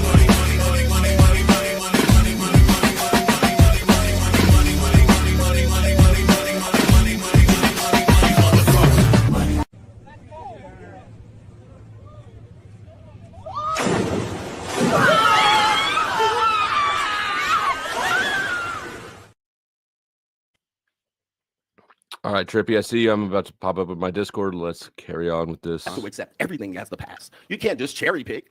Now, here's the thing. You're cherry picking. If you want to take things back to tradition, take it all the way back. Why stop at the 50s? Take it back to the 1890s. What you're saying right now is so incoherent. I actually don't even understand Well, it. that's what, listen, when you're running out of bullets, the last thing you do is the shame. All right, I'm not even trying to shame you. It's just incoherent. I need you to catch up with me. Okay, catch me up. Just say you're lacking if you can't keep it up. It's all right, now here's the problem. It's incoherent. Here's the problem. Here's the problem. I don't know what to tell you. Here's the problem you're having. 2,000 years ago, they were chopping heads off. Who gives a shit? Listen, what does that you do with said anything? 2,000 years ago. I'm coming up with yours. You're wholly religious. 2,000 years ago, it's been a part of the institution. What does that have to do with this? Exactly. Here's the problem. You're cherry picking. Cherry picking what? Listen. I'm listening. I'm going to slow you down. I'm going to slow you down because I see what you're doing here. I'm going to slow you down. Okay. Because it's hard for you to keep up. It is. I understand. I understand because you haven't been across. This is your toughest debate. Your audience knows this. Oh, it's rough. There's no God in marriage. Okay. In the United States. Yeah. Can we agree to that? When you get to divorce, there's no God in marriage. We can't agree to that. We need to agree to it because when you go into divorce court, there's no God. Yeah, you can't bring in your God and your Bible. And at that particular point, none of your ecclesiastics marriage works. Okay. Period. So the thing is, you just said, can we agree that there's no God in marriage? And then You don't have to agree. But hang on, calm down. And then you switched over to divorce. There's no God in divorce. But those are two different questions and proposition. Hang on, relax.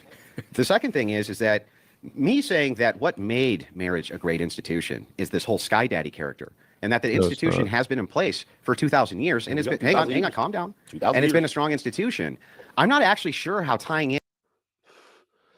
Marriage was, hold on. You know what? I've read this before, but I'm gonna pull it up again.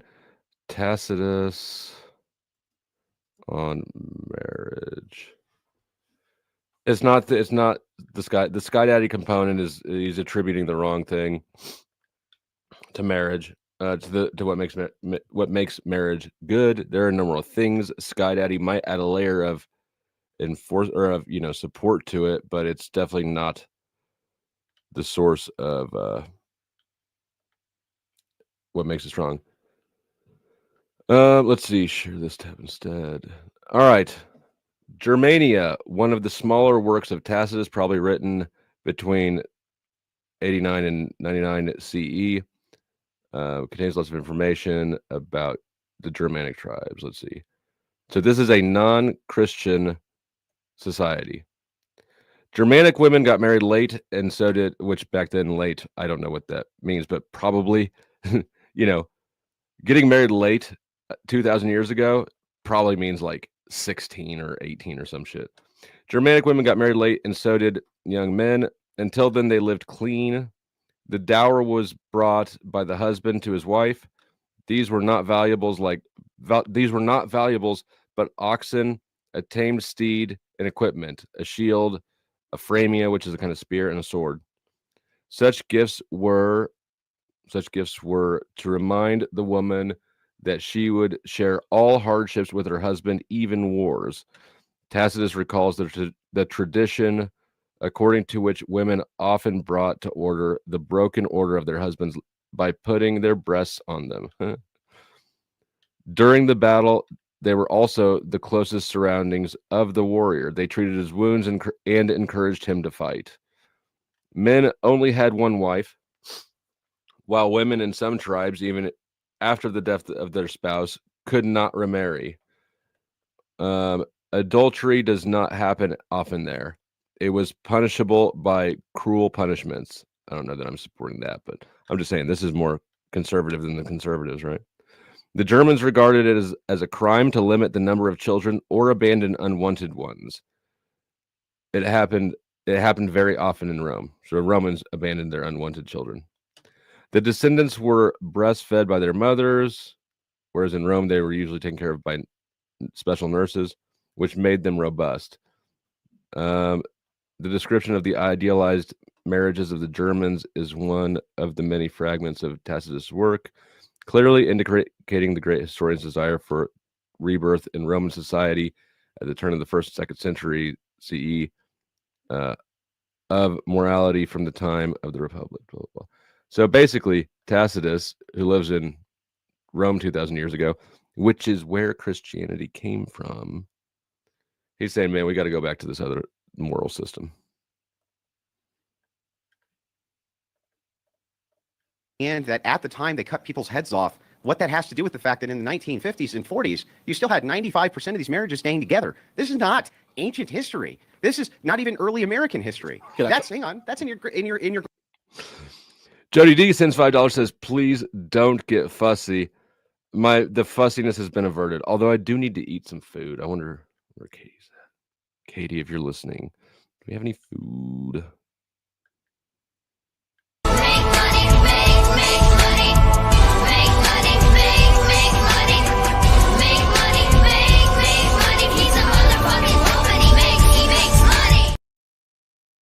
Grandfather's lifetime, basically. And then, by the way, that was the case for black marriages as well. Very strong institutions. Correct. But all of those institutions were that way because they followed that whole Sky Daddy thing. Correct. They were like... Kissy faces to Ike. Like, oh, that Sky Daddy. Wait, that wasn't for me? Well, that just got awkward. He's going to smite us if we don't. And so what you do here is you're giving the classic progressive argument, which is, well, you know, guys, it is true that it's a great institution, and it is true it's the best place in the world to have children for the continuation of the species. And also, it's fantastic for men's health. It's fantastic for their mental health. It's great for them in almost every way. But that divorce thing is real bad. And I counter. You're right. That divorce thing is real bad. We have now a center of agreement. But now we're going back to the marriage in the West thing, which is that whole great institution problem. Well, if we agree that what made it good, which you just did, is, hey, that Sky Daddy guy, and then I point out that right now you can still utilize that Sky Daddy guy for an ecclesiastical marriage outside of the state. Hang on. And the only thing you can do is say, what about common law? But you can't govern anybody from common law. And at least in the ecclesiastical institution, you have social pressures on women to stay married. You can't offer a man anything like that. Give me a single social pressure you can offer that would actually keep these marriages together. One. What? Just one. Can I answer something you just said? This would be interesting. I can't wait. You said, but can you answer that question? Then no, before. Oh, of course. You gotta ask me a question. Because listen, I'm listening to you. You asked the question at the end. If you would have asked it at the beginning, possibly I might have been able to address it. But let me address this point. Okay. You said the 1940s and 1950s with this imaginary Sky Daddy controlling marriages. That sounds like enforcement. Because by the time the 1970s came around, the very first chance women got to file a no-fault divorce without need for evidence, without need to have a private investigator to prove an affair. Was no-fault the 70s? Yes, it was the 70s, started by Ronald Reagan. Yeah. I'll educate you. But hang on. Came along. Hold on for second. No. I got the floor here. I got the floor. So you said the religious institutions governed it and made it great. The 1970s came along, and as soon as they did, women started to file divorces at record rates, which is back to my conversation. As soon as you remove the authority of Sky Daddy, now you're back with the state, and now you have difficulty, and now the risk is now greater. So that's the issue that you have. It sounds like men should be moving towards Sky Daddy then, because it mitigates their risk. The courts. The nation should be There's no towards courts. That. But how do you enforce that? What courts? You're not getting a marriage from the state. What courts are involved here? Everything you told me is a make-believe scenario. How? You can do it right now. How is it make-believe? How do you do that when people, the marriages do state? Yeah. I know, you want to go back to Ecclesiastics. This is I'll going to tell be you, a I can do it problem. right this second. Okay, you can go do it right now. You can do it at this particular point. You can't do. However, what do you mean? Here's a problem. Okay. Can you get men to do it? Yes. Okay, you might be able to think you can get men to do it, but as soon as they do it, I want you to stick around for the average of 8 to 10 years when these men start getting divorced. What you're doing is you're leading. We've been watching it for longer. You're going to lead men into a burning building. And the reason why, and this is a famous quote by Martin Luther King, is because the laws of integration didn't catch up fast enough for what he wanted for people to integrate. And what happened was it took him 12 12 to 15 years to realize that he led men or black people into a burning building in which integration was not possible at the time. Okay. You are also proposing the same thing. And I would like for you to stick around to see the results of what you're proposing, because eventually you would have to pay the price. How did Martin Luther King pay the price? You would have to pay the price for the men that you misled. So Martin Luther misled men, that's why he was killed? I said he misled black people. You missed that part.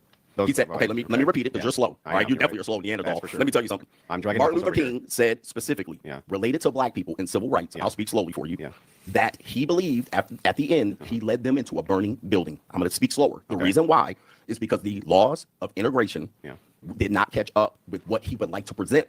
Black people weren't ready to integrate. As a result, he said, I may have led my people, that means his people, into a burning building. Okay.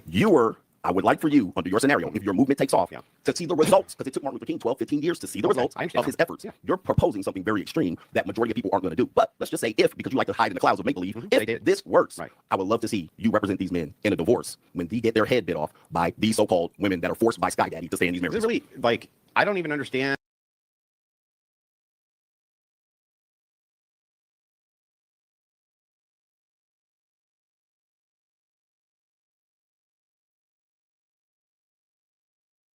Ah, shit.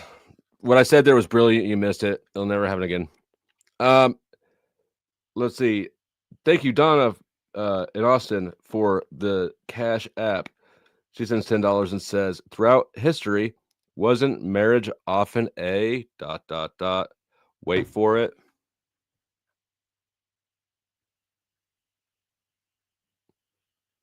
Wasn't it a business transaction or an alliance between families often to expand land ownership? Fuck yes. Absolutely it was. And it's not that today, and I think that we're all happier for it, right? Does anybody disagree that we'd be better off marrying off our kids as trades, right? To get to help improve our own power position? I don't think so. How you don't understand. I know you have a hard time understanding. I don't actually even understand how to respond to a lot of this because it's so incoherent. But I'm going to try anyway. Oh yeah, see, this is. So let's start. This is always incoherent when he understands. Perhaps you don't understand. That might be what it is, and it's okay to say you don't understand, and I can speak slowly. For I you. don't understand now, but I'm going to tell you why. Christine disagrees with my soundboard. Gay. But I'll keep it. Dismissive. I don't use it a lot. I'm going to tell you why. Okay. When you're losing, just say you're losing, and I can speak. Let me know when I can talk. Any gas out? Go ahead. Okay. Go ahead. So here's typical tactic, but you can work that against these OnlyFans girls. Hey, listen, you can work that tactic against those OnlyFans girls that you debating 23-year-old ignorant women. They're smarter than you. But now they're sitting across from a person. They're always smarter than you. Yeah, you're sitting across from a person here. Oh no, that's looking at a Neanderthal. Say you don't understand something very simple. Let me know when you gas out. This is the simplest thing. A Neanderthal, was that racist? Was that a racist claim there, Coach Greg? That you can understand. Okay. Your go. Are you sure? Look at that body language. He ain't happy. He's like, God damn it, I'm losing. Actually, do it this time. And I'm pretty sure that was a. He should have asked him if that was a racial claim, the Neanderthal thing, because for sure, if Andrew had said like boy or something, for fucking sure he would have been jumped for that. So you need to jump on him back. Ask him what he meant by that. Put me to sleep. Please. Okay, so put me to sleep. Here's why it's incoherent, and there's a bunch of this I don't understand. You keep on saying that these men are going to get divorced, and yet I'm proposing non-state marriages.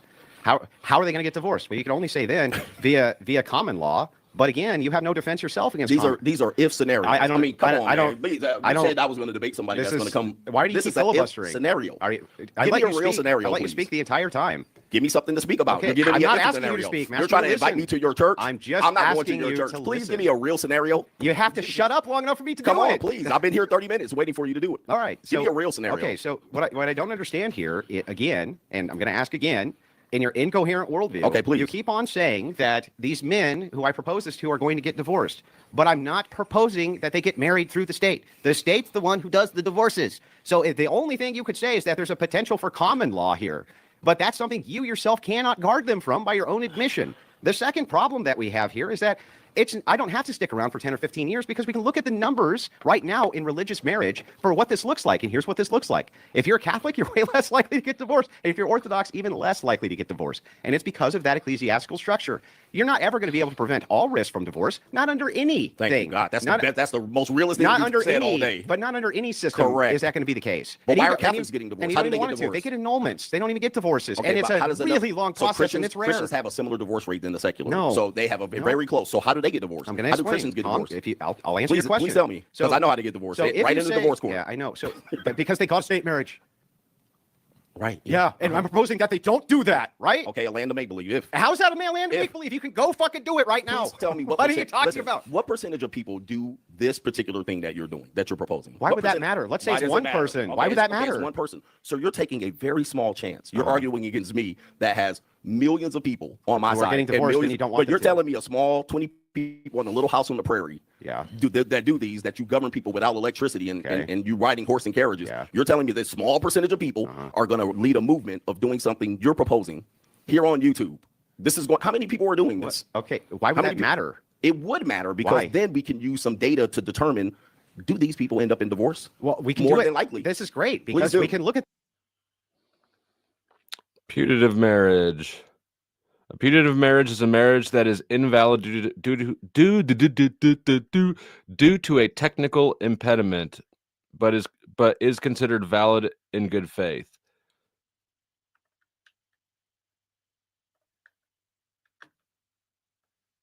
Is apparently a valid marriage entered into in good faith on the part of at least one partner, but that is legally okay. So is it valid or invalid? But that is legally invalid due to a technical impediment, such as a pre-existing marriage on the part of one of the partners.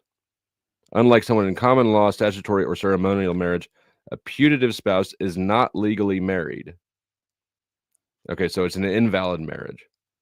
Instead, a putative spouse believes themselves to be married in good faith and is given legal rights as a result of the person's reliance upon this good faith belief.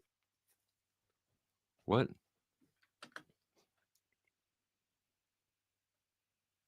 So I don't even know if this. So is it legally valid or is it not legally valid? Putative marriage exists in Catholic common law. Imperious, if you still have that link in your browser history, jump up here and explain what the fuck this means. at the data. So I let's would look love at. to, please. Do you want to look at the Catholic data and Orthodox data for marriage? We're talking about your ecclesiastic proposal. That's what is we're the talking about. This is the ecclesiastical proposal. If we're using Catholic and Christians, their divorce rate tends to be very close. I'll look it up. It's very close. Let's Not go ahead and look Catholic. it up. Hold on for a second. Self-ID'd Christians. Okay, Self-ID'd Christians. Okay. Self-ID. Self-ID. No, let's just put Christians. Christian? He's like, Christian and he Catholic? likes You to have to dice define- up- you have he to tell likes me what a to- Christian He likes to is. dice up all of these It's people. And important. listen, I would love to go to your church one day. I would be a wonderful guest, and I would love to thump the Bible, and I would love to say a prayer with you. However, this conversation is entering. Can we pull up my screen? Very much a Sky Daddy conversation. Which All right, we got again, it's about belief. Who brought up Sky Daddy? You. You we brought it up we about got the divorce rates ecclesiastic pulled up right marriage. here. That's not. You brought that up. What is that? So that is a religious If argument. you're an which more atheist, you people should in be a able religion- to Okay, listen, contend with that. A lot of dude. people would not want to do that. You're telling me a small percentage Who of people are going cares? to do We're this. talking about mitigating the rates of divorce. It now, doesn't matter how many can do we it. move forward from this one? We agree to disagree. No, we Can don't agree to disagree. I Okay, so need you want to counter keep it here in arguments. your land of make I want counter No, I'm arguments. not going to argue in your land of make believe. Yeah, because you can't. You have no counter arguments. You don't have one counter argument. Here's a counter argument. Okay, what is it? There's no God in marriage. How many times do I have to say that? That's an If you assertion. end It's up- not an argument. If you end up in divorce court, God doesn't matter. None of this matters. That's real. That's the realest argument that you can possibly hear. Soon as How do you end up in a divorce court without the state? Hold on for a second. Hold on How? for a second. Hold on for a second. I'm going to tell you how. Okay. In the 1940s, which you so love, I don't know why you don't live there. You look like you live there. You're dressed like you live there. They Here's wore the problem. hoodies and Hold on for a jeans in the second. 40s, Hold did on for a second. Here's the problem. Okay. These people, under your authoritative, godly marriage, still got divorced at high rates. No, they Once didn't. no fault divorce showed up, it started at 25%. Then by the time you get here, it's close to 40 and 50%. It's still prevalent. I'm giving you the reality That's here. not the You're reality. trying to drag me back over here to the little house on the prairie. It's not working. It's not going to work with me. How about this? How about a counter argument? If Can I get traditional one of marriage, those? I gave you one. What? I mean, come What the fuck does he mean when he says that's not an argument, that's a claim? on, man. What is the? Like, maybe this is my ignorance. What is the distinction between what makes something an argument versus a claim? Come on, Counter man. argument. Come Listen, on, man. It's not a listen, counter listen. argument. What's the counter argument? There's no God in marriage, and divorce That's an court, assertion, not there's an no argument. God in divorce court. God's not an I assert argument. that there's no Okay, well, God there in is a divorce God court. in divorce court. Argument defeated. Exactly. Argument Yeah. defeated. Oh my goodness, It's boy! so All right, did you silly. leave your sandbox outside? Did you miss your toys? It's just Did you not get ridiculous. it? Like, Here's a I problem. want an argument, This is the dude. absolute argument. Okay. You're trying to drag me to church. I'm taking you outside of church. You can't combat it because you want to battle inside the church. I'm not letting you. So let's get back to the I state. don't care if secularists get married. Let's get back to the state. What do you mean? And that divorce rate, did you find out the numbers? Yeah, I pulled it up earlier, but I'll pull it up again. It's up on the screen. Can you guys see this? Catholic, 19 to 25%. Mainline Protestant, 30 to 35%. Evangelical, 26 to 33. That's up there. Now, pull up That's Orthodox. up there. 40, Orthodox. 33, 34, 30. That's pretty high. Orthodox divorce. She's not simping for easy. She's doing she's abiding by the culture of the cult. And since Easy's on the ends, she has to defend him because that's the example that Andrew set Boy, forth. the crucible is falling apart at this particular point, bursting open at the seams.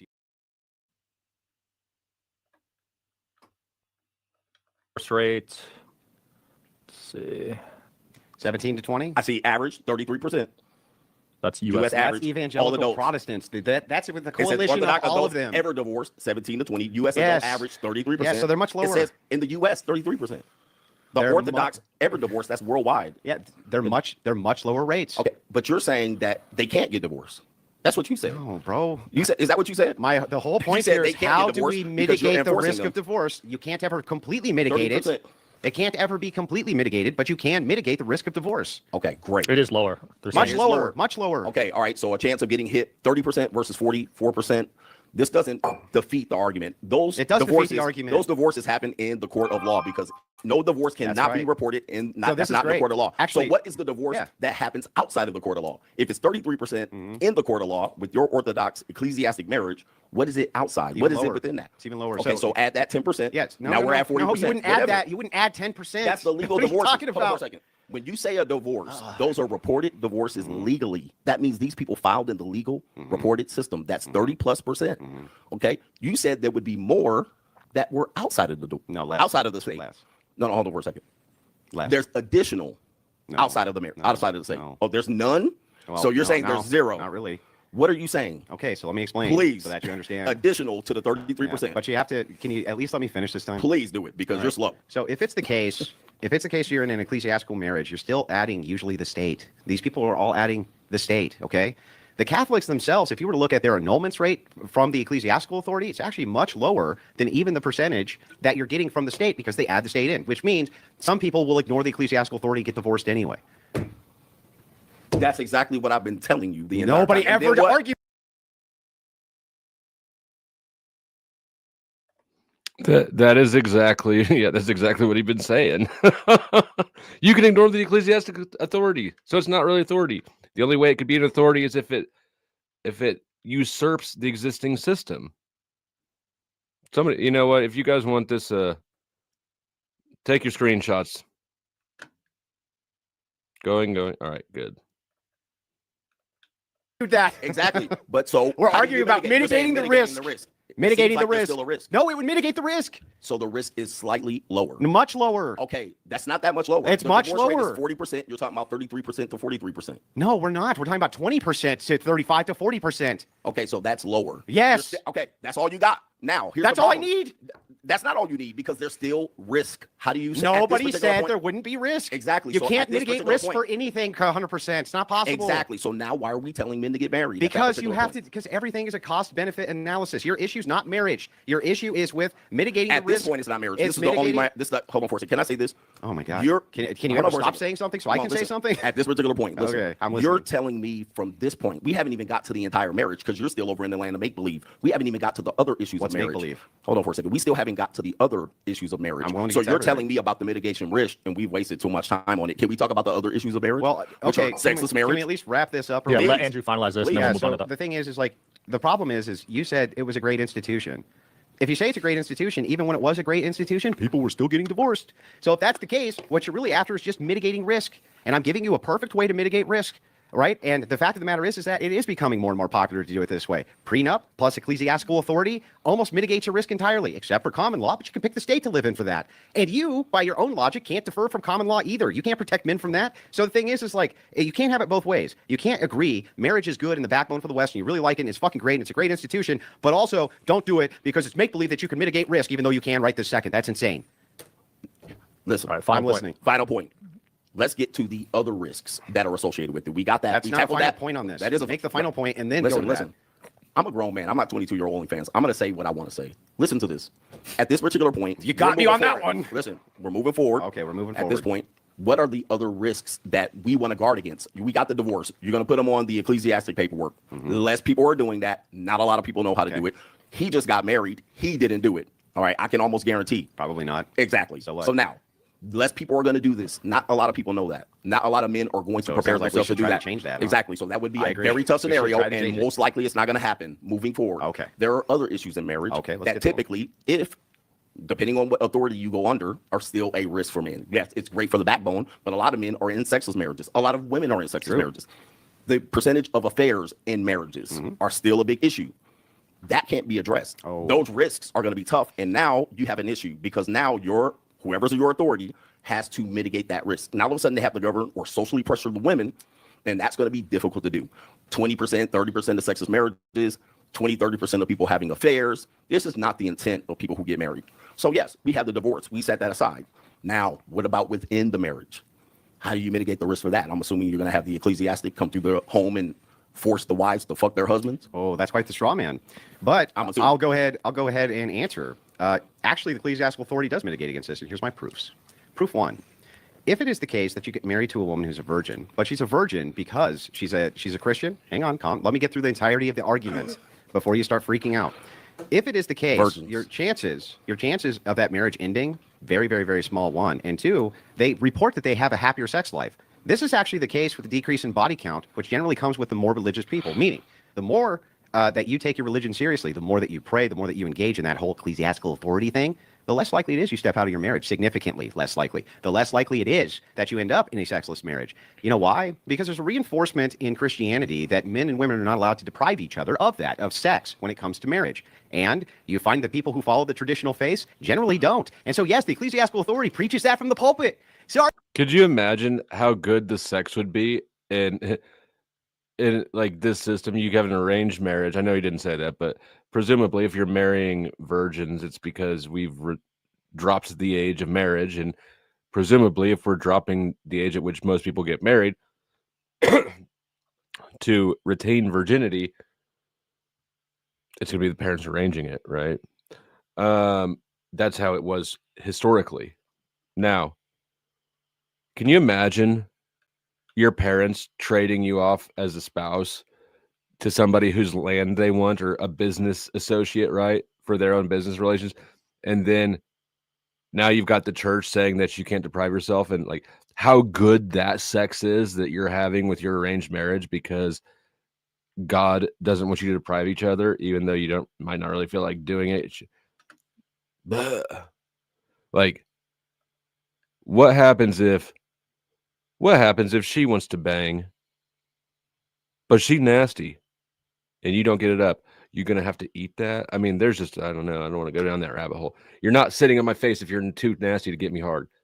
Hey, lady, you got to fuck your husband. That's part of God's law. Yeah. What do you got for him?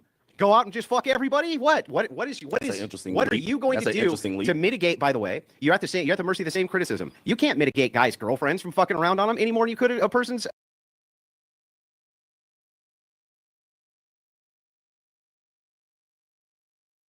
Can you hear me all right or no? Can you hear me or no? You good? Sorry, I was muted. Yeah, I got you. Okay.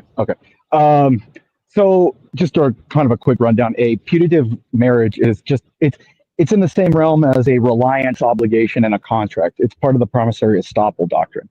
So promissory estoppel is a legal doctrine that says that even though you don't have a valid contract, there are elements that make it valid because of consideration. So basically, the husband's obligated to the wife, but the wife's not obligated to the husband. No. The married. No. Like, no. What I'm saying is, let me give you an example. Okay, if let's say there was a contract written into by two companies, right? And the contract wasn't like 100% legally valid, like there were some terms, issues, all that, blah, blah, blah. But both parties relied on the contract being valid, as in acting upon the contract as if it was valid. That's a reliance.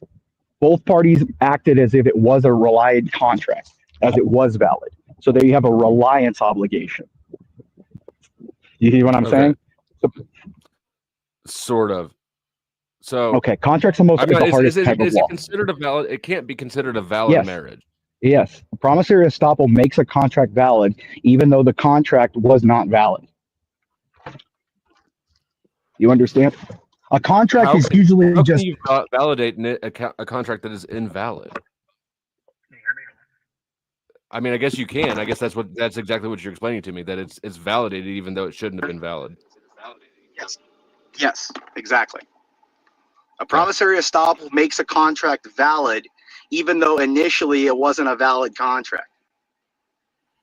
This is not legal advice, just for the, to dot the I's and cross the T's. I don't know where you are, but a promissory estoppel is a legal contract doctrine that makes it so a contract which would normally be unenforceable is enforceable. Okay. Is anyone going to argue me in the chat on that? A promissory, and I just Googled promissory estoppel. It says promissory estoppel is a legal principle that allows a promise to be enforced by law if the promise relies on it and suffers harm, even if there's no formal contract or consideration involved. Okay, I guess it's close. It's close. I guess I'm not it's an close attorney. enough. Yeah, it's close enough. But... No, that is a layperson's terminology right there. The promissory estoppel I know. is. Yeah, I'm just saying. But if you have a contract that one party relies on the contract and acts as if it was valid, that party that acted as if it was valid has a promissory interest in it. There are damages involved. There are unfair, and then you have to even analyze. See, contract law is the most complicated and long-term, strung-out law because there are all these caveats to everything. You'll have a rule, and there are 15 caveats contrary to the rule. It seems tedious as shit, actually. That's what I do is contract law. That's what I practice is contract law. The key elements of promissory estoppel is 1, the promisor made the promise with the intention that a reasonable person would act on it. 2, the promisee believed the promisor and acted on the promise in good faith.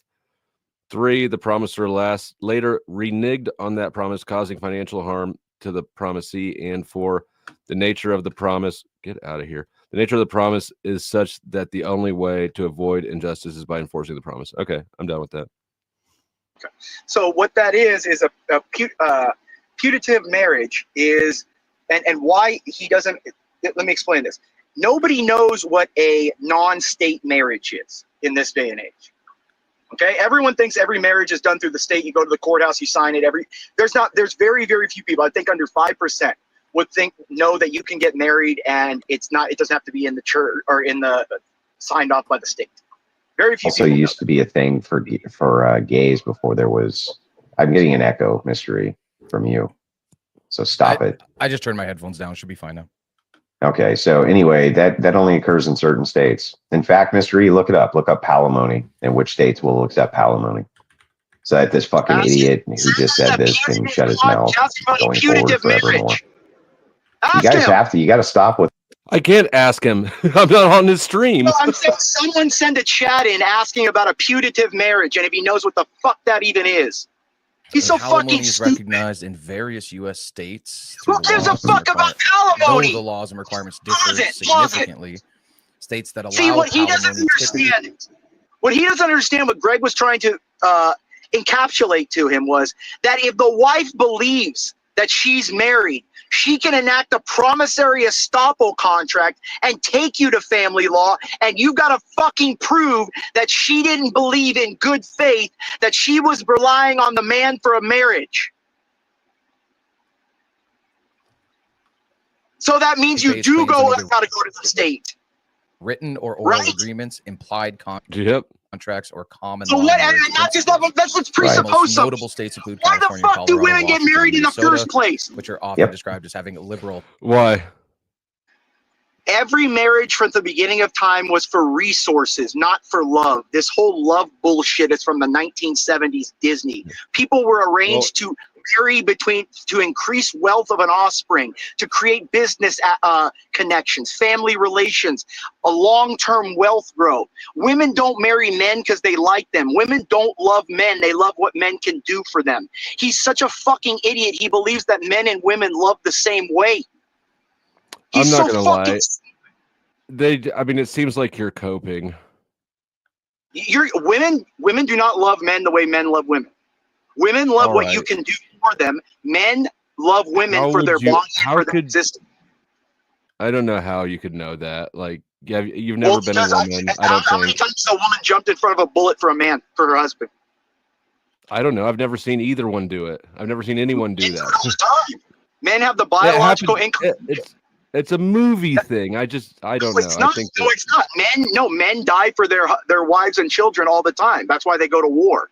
Is a woman going to volunteer to go to war for her husband because she loves him so much that she wants him to live? Fuck no. Probably. Yes, I absolutely believe that would happen. Stop it. Stop it. Stop it. I do. I know you're telling me. Then you haven't met enough women. Because there is this woman. That's what I'm happens, saying. Like, what happens when women are in the military and they go to war? What happens immediately? And that's the issue, right? That's why we don't send them to war, because they suck at it compared to us. But it's the fact that women don't love. Love is self-sacrifice. Women do not self-sacrifice. Love is an action word. Love is an action word. You self-sacrifice for what you love. Women don't self-sacrifice. That's why they have war bride syndrome. They would kill their husband if it means that the guy that's conquering them won't kill them and will breed them and let them survive. That's war bride syndrome. Women don't love. They're incapable of love. That's men crazy. love. Men That's crazy. Men build the greatest cathedrals, write the greatest works of art, make the greatest societies, all to secure women, to show them their love for them. What do women do? Put their legs up.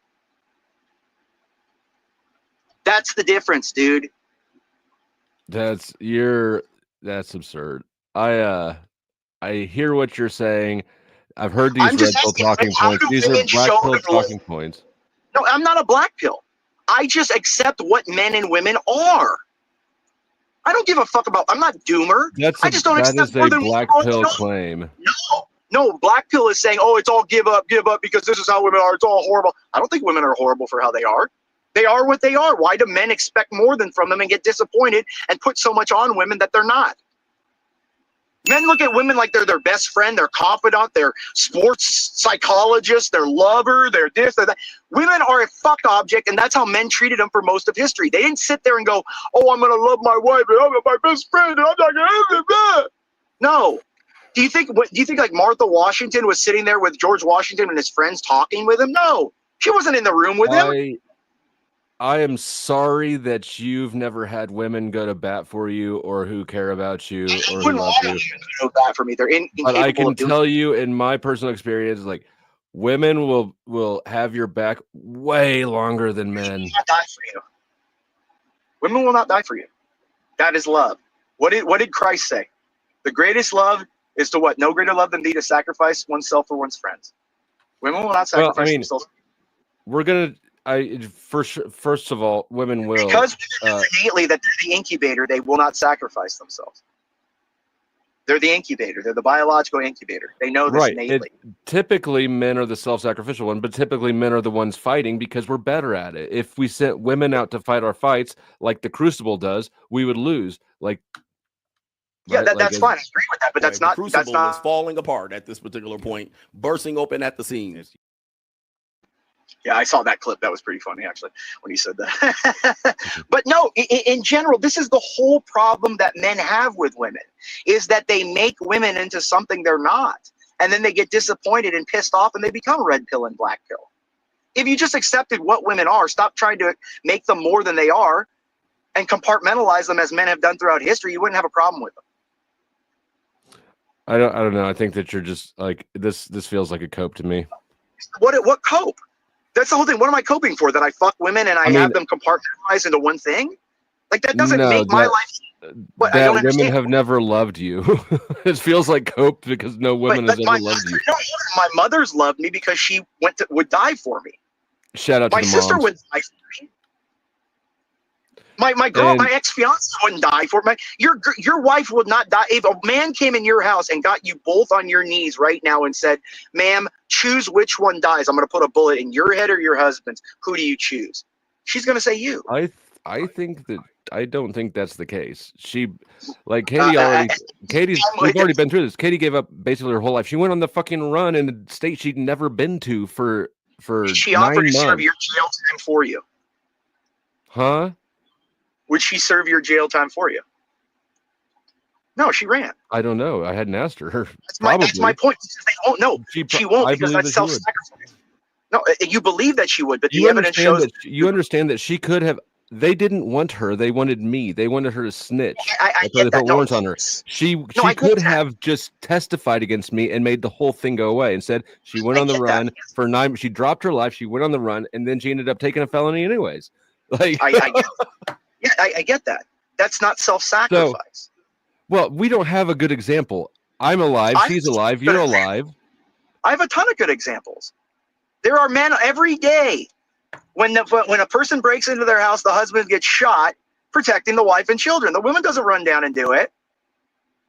Well, the idea is not to go get shot. You don't protect anyone by dying. The idea is to defend the family and hopefully shoot the intruder. No, it's a love, like I said, is an action word, and it's a demonstration of love.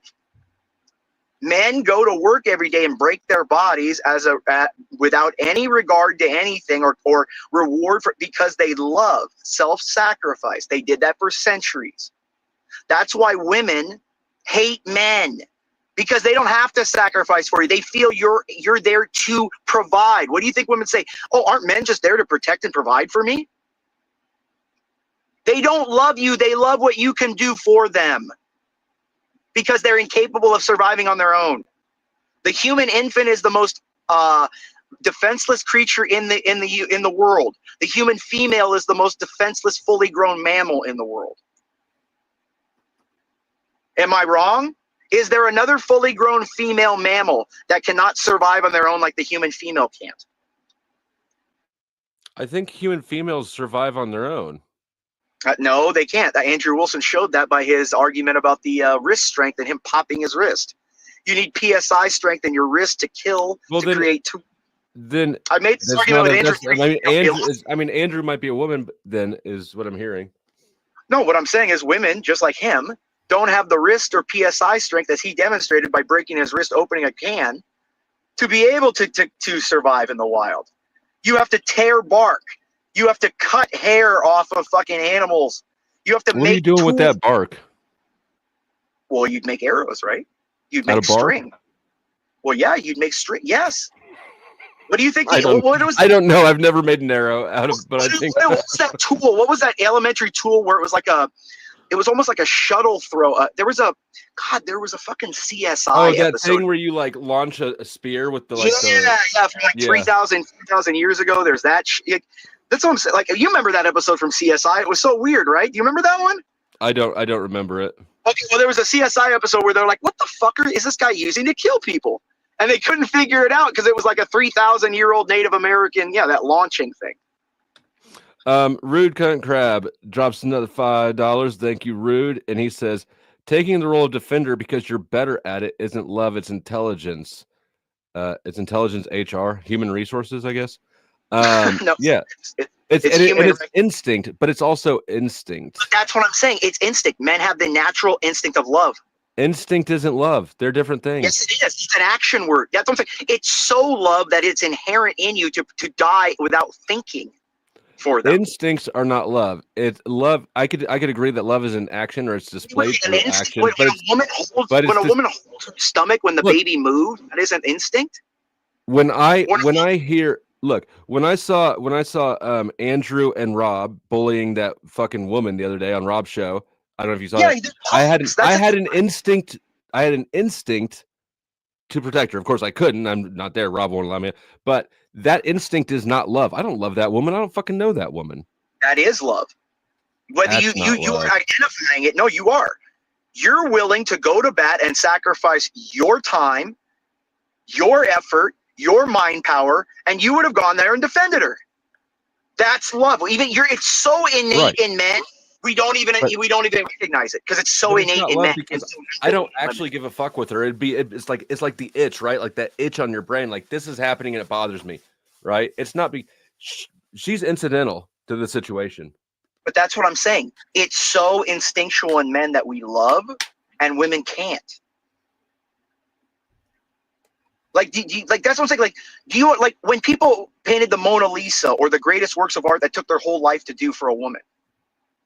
That is love. It's not even thinking; they just do it. Men just do it.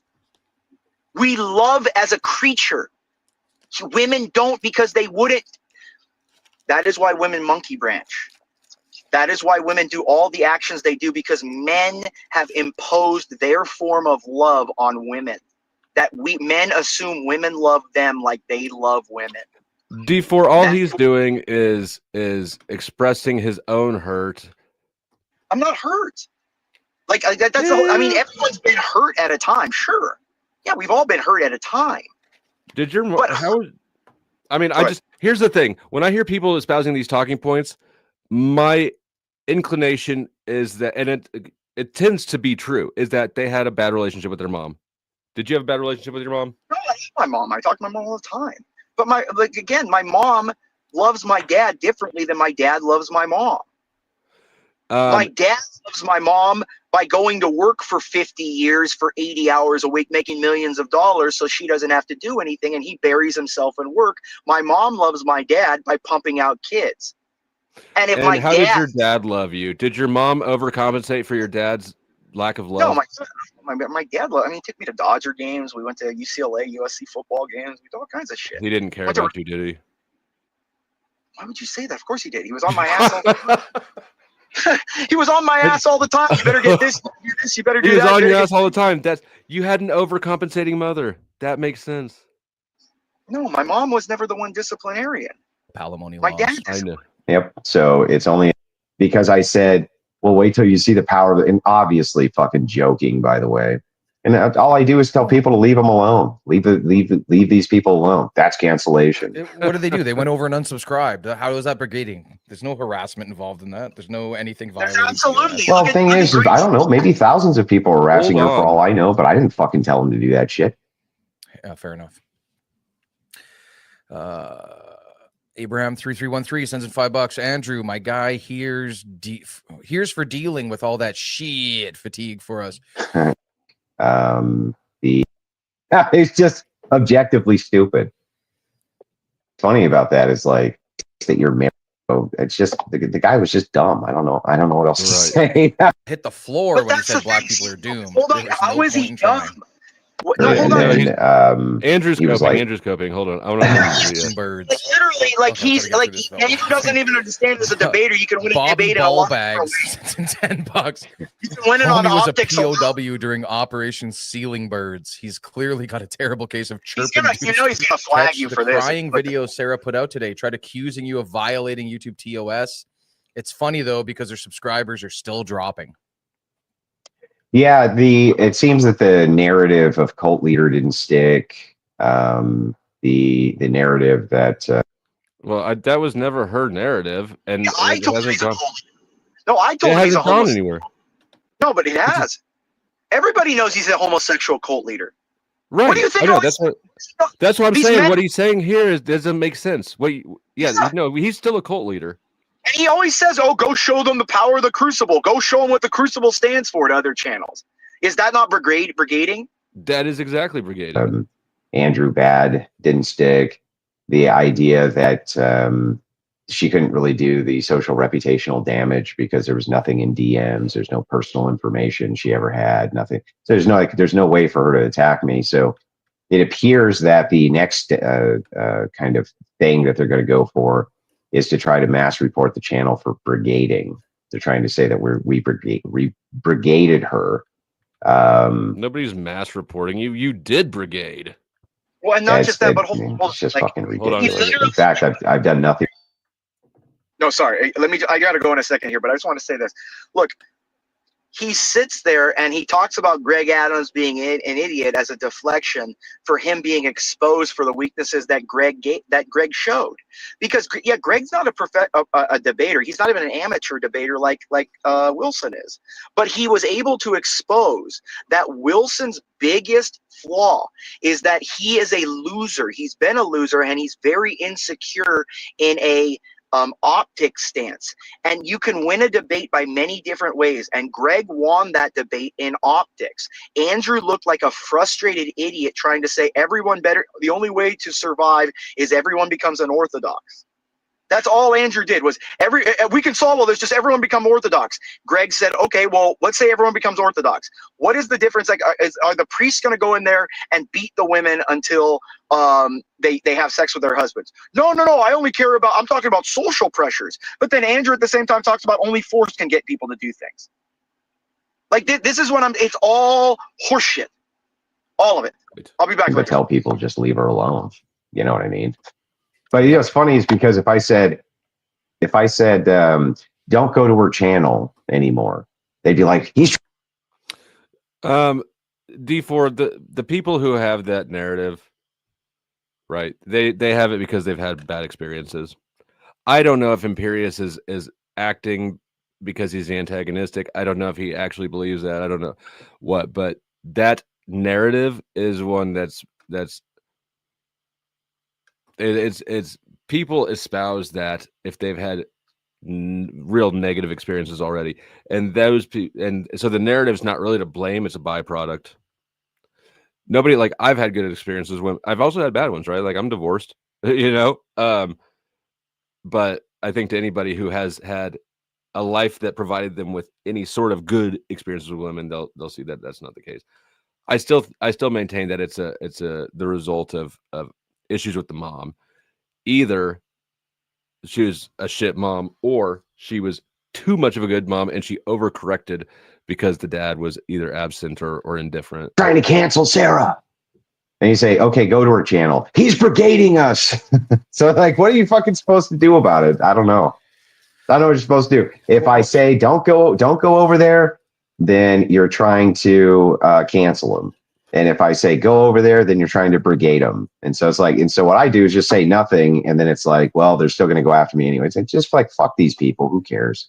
Well, what you're supposed to do, Andrew, let them go get cry away with their bullshit. That's yeah. Let them go cry to YouTube. Let them go fucking try to get me taken off by YouTube. We're gonna go cry to YouTube for brigading. Andrew's brigading. YouTube needs to cancel him because I said, well, wait till you see the power of it. And obviously, fucking joking, by the way.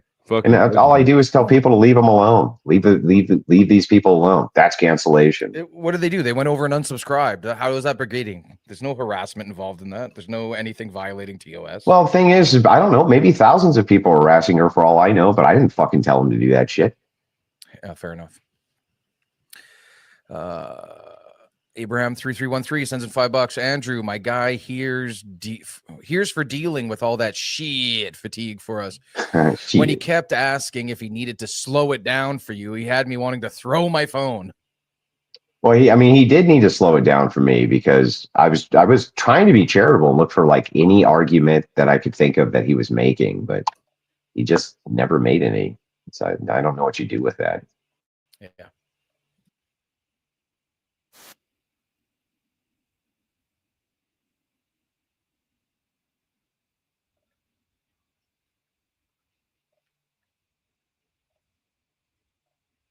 Our greatest enemies, Sara. Their greatest enemies.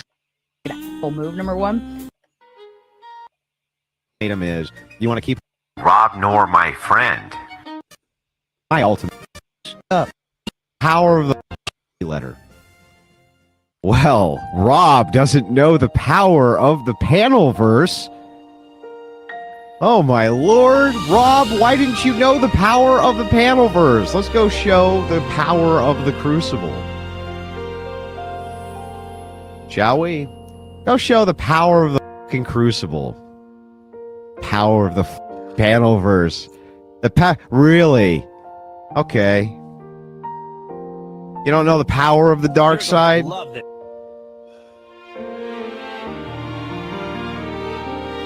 Go show her. Show her what? Oh, show her all that shit.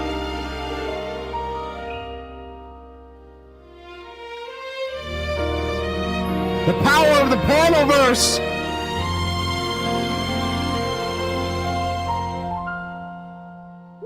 The power of the panelverse. I mean, He didn't tell them to do anything, huh? Panel. You. Drop 1,000 subs in an hour. That's the power of the panel. What? What? You didn't tell him to do anything. You.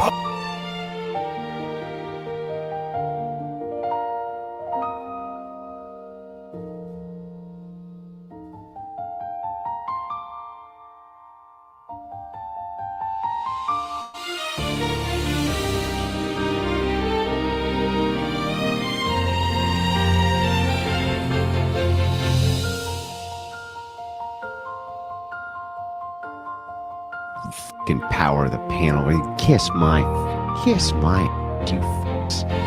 kiss you. This is going on for a Your while. little teeny. All these comments here. He says, "Goes to show them the power of the panel verse. Drop 1,000 subs in an hour." All these comments here. At no point was he like, "Oh no, I didn't mean to like brigade an unsubscriber." No, of course not. This is what the fuck he meant. Teeny tiny little panel. You. You. What a bunch of souls. Go after fucking Raw, you fucking scumbag.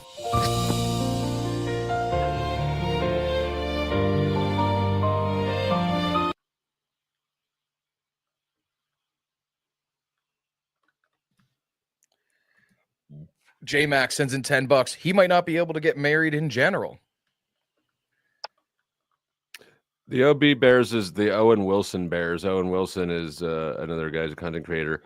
I wasn't around during this. I don't know all the lore, but a lot of the Crucible cult came from Owen Benjamin's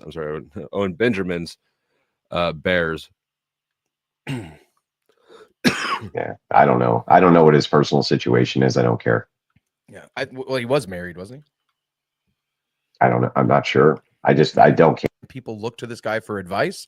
Not write this out. Post it in $2. Don't pull up. Done it. I'm not able to catch you live very often. Blessing. Let's take it. And they just okay. No problem, man. Thanks. Joshua Asuna says, with people like that, it's just best to troll and embarrass them. Yeah, well, the thing is like, I don't know, I feel like they embarrass themselves because they don't have anything to say. Yeah. You're like, look, man, here, let's take a look at this. Let's take it. And they just freak the fuck out. I don't know. I don't even know what you do with them. The last time I got that kind of stonewalling was when I was debating with Pearl, and she did the same thing. I'm not going to answer any questions. I'm not going to discuss any of the views that we're talking about. And when they stonewall, that's why I was like, let's do it again with a moderator so that you can't stonewall. In this case, I thought a moderator would be good to stop this guy from stonewalling, but he just didn't do anything. Moderator just sat there. So it's the moderator's nothing fault. you can do about that. Heard that before. The Hunster sends in $5. He accused you of being in make-believe land when you showed him statistics showing the current reality of Orthodox and Catholic marriages. Lol. Really? Yeah. Not. Let's dig into the actual numbers. Reality of side mega. Maybe comment Tyler Durden's elemental because the idea is got that too. To help you with your marriage, Catholics up there with it. I mean, we should. The men he was talking about that self-delete. Well, say anything about secular. Wrecking. Where are you? Pager CC sends in $7. Thank you, oh great cult leader, for making the case for Christian marriage and wrecking prescriptionless degens. Page. Yeah, what is this cope? Come on now. Communities with that shit. Yeah, I'm not going to put up with that. As far as the secularists saying, hey, you know what, fellow secularists, getting married is really a bad idea. They're right. It is. Totally fucking terrible idea. No, it's fucking not. It's not. All the data shows that otherwise. All of it. Men benefit the most from marriage. That's fucking retarded. It's a terrible idea. He just lied out his ass. Lying. You're lying. Touching back on that Mamdani thing, it's funny because I actually saw a meme yesterday. It says a lot of people left and right don't understand that voting hard left is as much of a class signifier as where you went to school or skiing in the Alps. And the example is some like rich New York fuck goes, wear vintage Armani, vote Mamdani. Like it's a class signifier to them. They don't even really care, right? About the politics. No, I agree. It's a social statement. Mm-hmm. All right, I got this book sale, this Clanker book sales report. So you can see as it says here, I'll try to move this off your face. His Free Agent Lifestyle, released in 2019, sold 10,000 copies, estimated. The 52 Things Men Should Do Before They Get Married in 2021 sold 5,000 copies, where Rachel's book in 2021 sold 15,000. So while it looks like equal sales, 52 Things is a really short book, and it's just bundled and given away free, right? There's a very limited paid volume of it. So I think that's kind of like boosting that a little bit. You know what I mean? Yeah, she sold more books. Yeah. Yeah. Simple. Flat out. All right. Fucking idiot. Yeah. As if interview, said, okay. Well, I thought, Andrew. Right. Just was talking even our entire back. Love your con. You can look at the Coherent that it ended up being just a dunk on each other match. second too. I was like, I was done with it halfway through when I said, look, are you going to answer? Can you get it in? They can debate on people. What's he talking about? If you're just like, yeah, he sold millions. Live now? there's I don't know. It must have been. This is like when they're really. But I'll look that out. Okay. Well, it was working. Yeah. Dynamic. People are really fucking stupid. But whatever. But it's funny.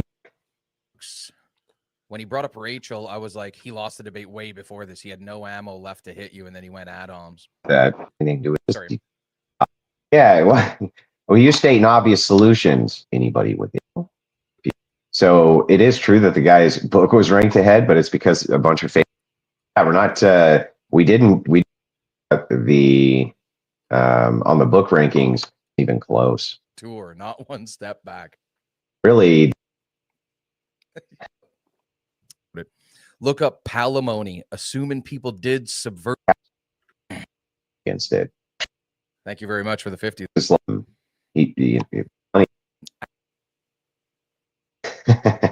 There's 50 days. Can't afford fucking. I have a.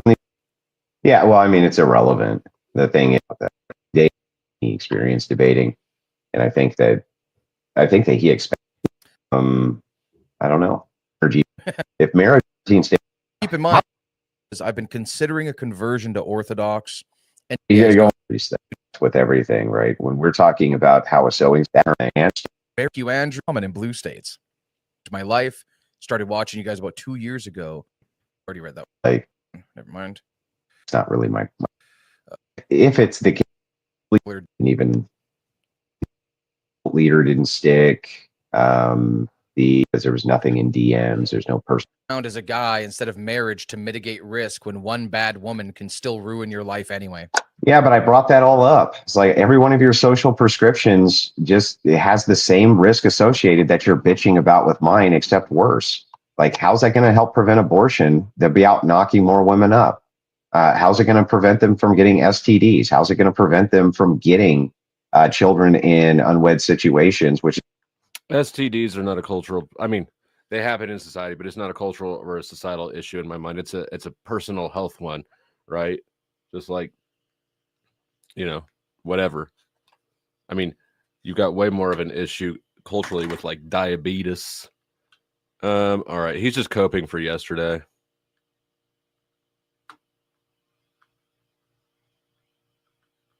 Wife, you can't mitigate them stepping out on them. You can't mitigate them treating them like shit. You can't do anything. At least I have a mitigation. You have nothing. You have nothing. Just liberal degeneracy. Give me something. Something you could do that would give any kind of fail-safe against this. One thing. I don't know what communities you live in, but your church pastor is going to be very busy walking in all of these bedrooms, preventing divorce and enforcing women to sleep with their husbands. Now, the first leap of faith that you have, hold on for a second. Now, I heard you. The first leap of faith is virgin. Okay, if we look at the stats, please pull up the stats of how many women qualify as a virgin. On virginity. You said virginity. I'm just letting you know. You brought it up. In America? Now, in America, what women percentage qualify as virgins? All right, so you're going to say very few. So you know this. 7%, age 22 to 34. 7%. Yeah. Okay. Do you know what? So now we have. Do you know what a baseline for an argument is? That was the baseline. Yeah. You want to say now? Do we want to increase the body count? Yeah, I mean, because yes, if you're looking, that was the whole point of the baseline of the argument. So right now, if we can pull up how many women in Gen Z, because this is marital age women, would have a body count lower than 5. No. Because millennials now are also maritably aged. What do you mean? Millennials, younger millennials. Okay, because there's no point in older people getting married. They're not procreating. All right, they're gonna have 1 or 2 kids. Older That doesn't people help do procreate. Not that much. All right, they're gonna have 1 or 2 kids. All right, listen. No, there is. See, both of them. They both agree that there's no purpose to marriage. The coach Greg says it all. Andrew says unless God tells you to. So they're both on the foundation that marriage is bad for people, right? If Andrew's saying that the only reason you get married is because God wants you to apparently do something that's bad for you, he's not for marriage. Neither of these guys are for marriage. But it's not supported by evidence, right? Studies show. Again, I'll repeat it again. Men who are married report, and women as well, but especially men, report higher levels of well-being across all spectrums. Also, they earn more. I'm not saying the married couple combined earns more. I'm saying the man earns more if he's married. Said in the Bible, your Bible says be fruitful and multiply, not add. All right, we're not adding one little autistic kid. We're multiplying. That would be multiplying. No, it wouldn't be multiplying. Yes, Having it one would. little bright If you ass have kid. 3 and you have 1 more, that's all right, multiplying. Multiplying by 1. All right, that's so not the answer. multiplying. Okay, listen, we're multiplying by multiple. Do you know what I'm talking about? Now, listen, yeah, that is a multiple. Hold on for a second. You want to convince me that there's going to be women of low body count in this secular world we live in to make your scenario work, to enforce women to have sex with their husband from the pulpit.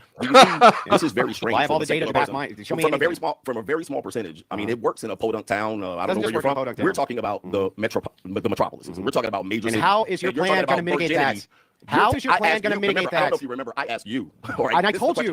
And you came back with virgins. No, this is a Cope enforcing sex for the pulpit. This is a Cope comment about a Cope stream, about a Cope stream, about a Cope stream. Then, if that's the case, half the argument. That's why I can't respond to my arguments. So let's do it again. If you want to mitigate, force women to have lower body. You're not, dude. How's it force? Go ahead. How's it force? You're the one enforcing sex. How to the is husband. it? How are we using force? How are you enforcing sex to the husband? Through social pressure, doofus. The same way you would with everything. Gentlemen, your wife is going to have sex with you because church reverend enforced her to have sex with you. Do you think? Okay, right. Please pull up the chat. His suggestion is to have a church reverend enforce you to have burning desire to have sex with your husband. Enforce requires force. Enforce is a derivative of force. You can't enforce absent force. No one's saying force. This is how your sex is going to be had in his marriage. It's through enforcement through the religious pulpit. No, it's going to be this the is idea. 2025, If it's and the we're still idea, here somewhere on Little House on the Prairie. If it's the idea, I would love that to have women this reality. If it's the idea that women have and men have both, that they're not supposed to deprive each other from this because that is how they live the life of a Christian. This is what I was remembering. Like I knew this, but I didn't. This comment here: Gen Z is the most abstaining generation since World War II. I knew that. I just didn't have any source on hand, and so I didn't want to misspeak. So I left it alone last night during the debate. But yeah, and the reason World War II generation was abstaining is because they were off dying, not because they had So if you could find some way to take out the effect of the fact that they're too busy on the other side of the world dying in war to have sex, if you neutralize for that, I bet that I wonder how far back it would go then to where people were voluntarily this the matter is that they try to keep themselves sexually appealing to the partner. They try to keep themselves moving towards that state where they're found appealing. That's part of that. Why do you think? And by the way, you keep saying force. Can you demonstrate anywhere that I said that there would be any force involved with any of this, or that it's even necessary? Enforce is force. Correct. That's so. Where is the force? Where? You tell me. You're the one. You asked the question. Wait, you're the one that told me the church reverend is going to come enforce marriage. No. When? You said that earlier. No. I said the ecclesiastical authority uses social pressures. Social pressure. That's to not make your wife fuck your husband. No, you're not making them do anything. Okay, to encourage them to fuck. Yeah. Okay. Don't you encourage people's wives to fuck them? I don't need to be in their bedrooms that much. Yeah, I mean, if a woman called you and said, "I don't sleep with my husband," he seems angry at me. Would you encourage her to sleep with him? I wouldn't encourage her to do anything, especially with me. I don't mess with married women. That's their brilliant. business. So your solution is fucking nothing. Nothing. My solution is very clear. What is it? You're telling me at this particular point that you're going to enforce through social pressure. Social pressure. That's not Hold on force. for a second. There's no enforcement. Social pressure enforces women to be very promiscuous at this particular point. Now, you're talking about 70% of the population or better, maybe 10, that are going to fall under this category, and this is going to lead a wave of women sleeping with their husband through social pressures, when social pressure quite tells them the opposite.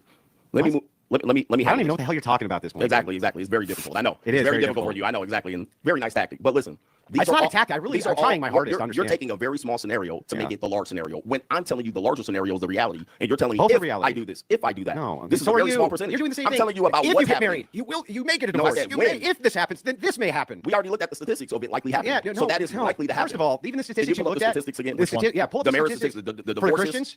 It's actually not likely, is it? In the United States. Overall in the United States. So in order for it to work, you have to be white. You need to break a this certain down by income. Hold on for a demographics. second. You need to be. You want me to break it down? And social you want to go. In order for your marriage to work, they have to be white, Christian. They don't have to be white. Make money, and then also probably live in a certain region. If it's the now, case, what if that's not the case? Because in the United States, I don't know where you live, but in the caves then and we use hills, the apparatuses. if you take the rest of the United States, they're highly not that. That is outside of those demographics. And don't you want to change that? What if they're outside of that? Don't What you if they're wanna- not white and Christian? don't you wanna What if change they're that? not Christian to make 100K?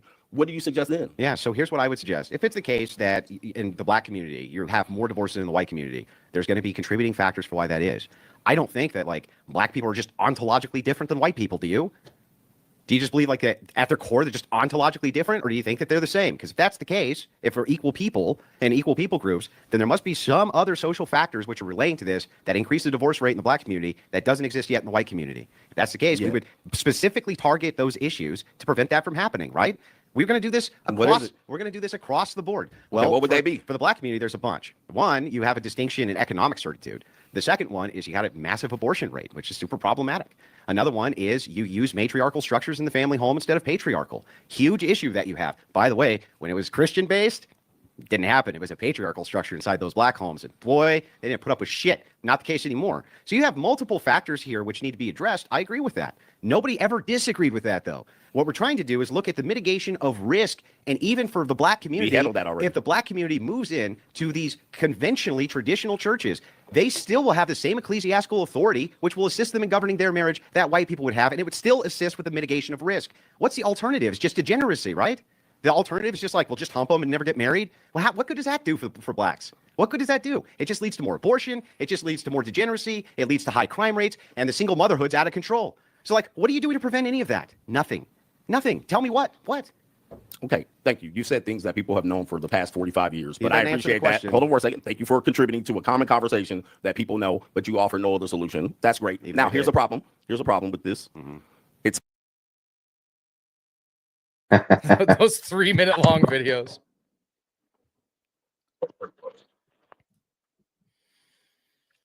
Red Dead Ed sends in $5. You destroyed his whole position in 15 minutes, and then he broke down into rage for the next 2 hours.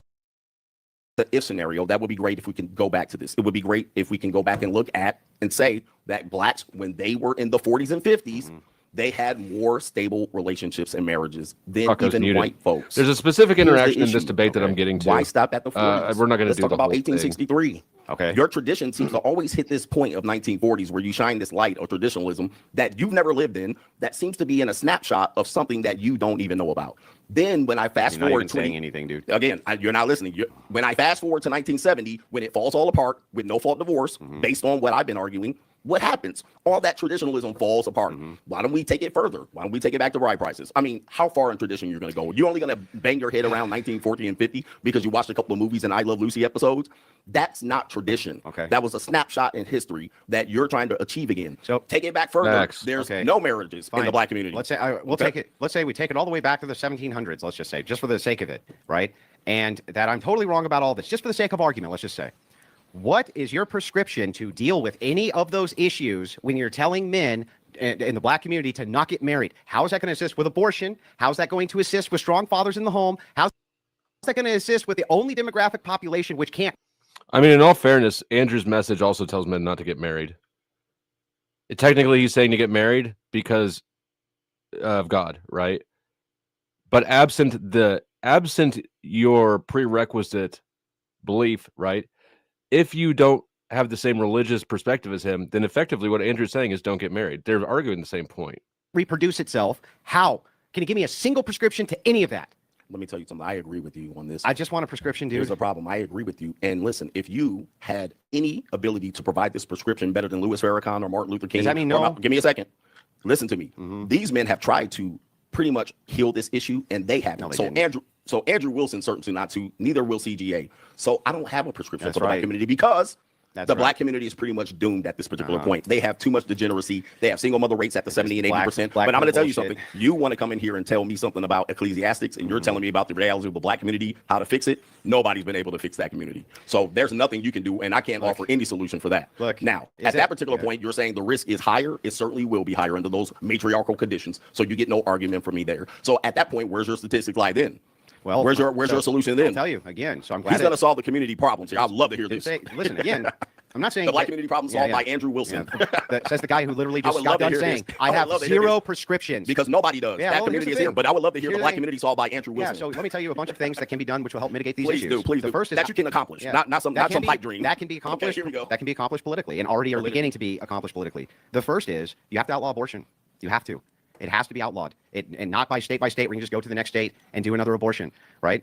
One of the biggest problems with promiscuity in the black community is that they use abortion as a form of birth control. Same problem that you see in the white community, by the way. It's just more prevalent in the black community.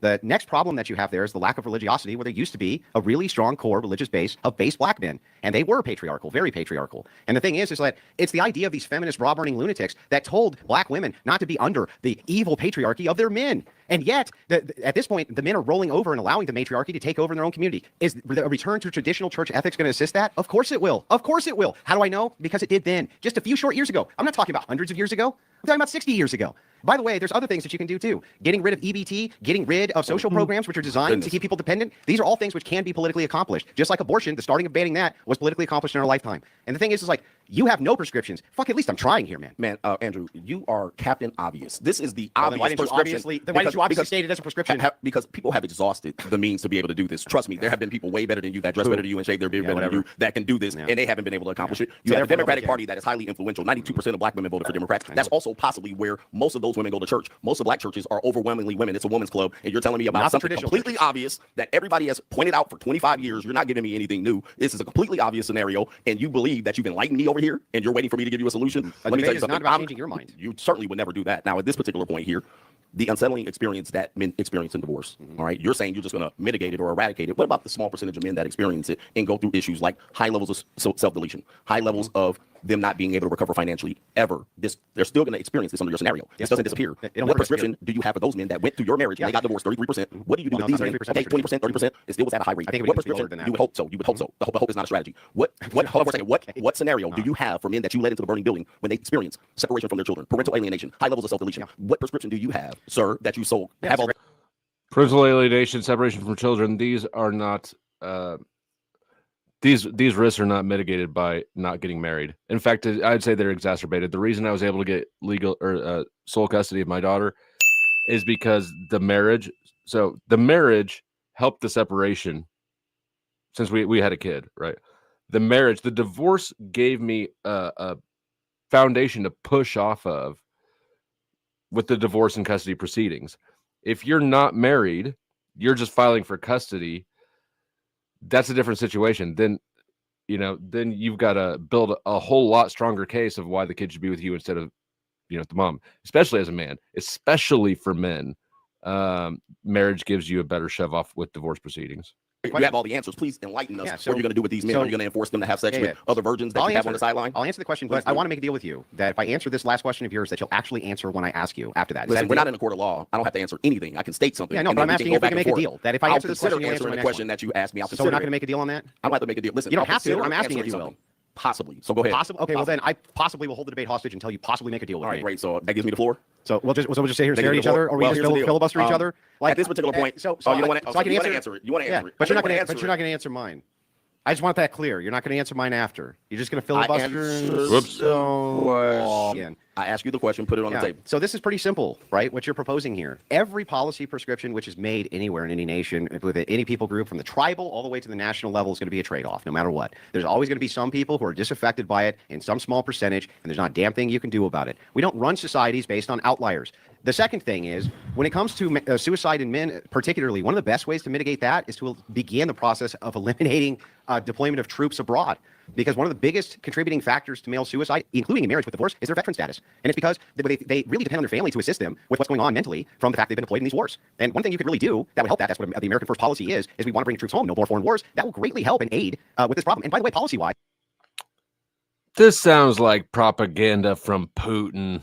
It's already been aiding with this as Trump has wound these wars down. And by the way, I'll point out, that's a good one. I like it. Andrew, do you work for Putin? I'll point out a few more things that you can do. Yes. So another thing that you can do is at the national level, right? From propaganda works. I'm sure you agree. Propaganda absolutely works. Absolutely. If at a national level you had propaganda, which instead of showing LGBTQ flags, degeneracy, girl bossing, shit like this, which is what you see everywhere, you had institutional family units instead, right? And that was what you saw everywhere that you went. And that was where the social status was. At the top-down level, that would really help change people's psyches around. The same way they were indoctrinated towards the degeneracy, same way you can indoctrinate them out of degeneracy. It's how we got a whole nation to smoke. And it's also how we got a whole nation to quit smoking. So the thing is, like, there really are good prescriptions here. And the only thing I get from you, hang on, almost done. Yes, that'll help with self-deletion of men. Yes. And it's one of the biggest contributing factors. Single motherhood, another huge contributing factor. These are all things which we need to mitigate. And by the way, these are all great prescriptions. You said I don't have none. No, for a second. That's what you said. Now, here's the deal. These are great prescriptions. I happen to live in the time that you're talking about when the FCC didn't allow degeneracy, and I was able to live through the time where they started to allow it. So I, unfortunately, was able to see a time where America was great, and now we had dysfunction. So I agree with some of those things. That took place probably 4 years. Here's a second.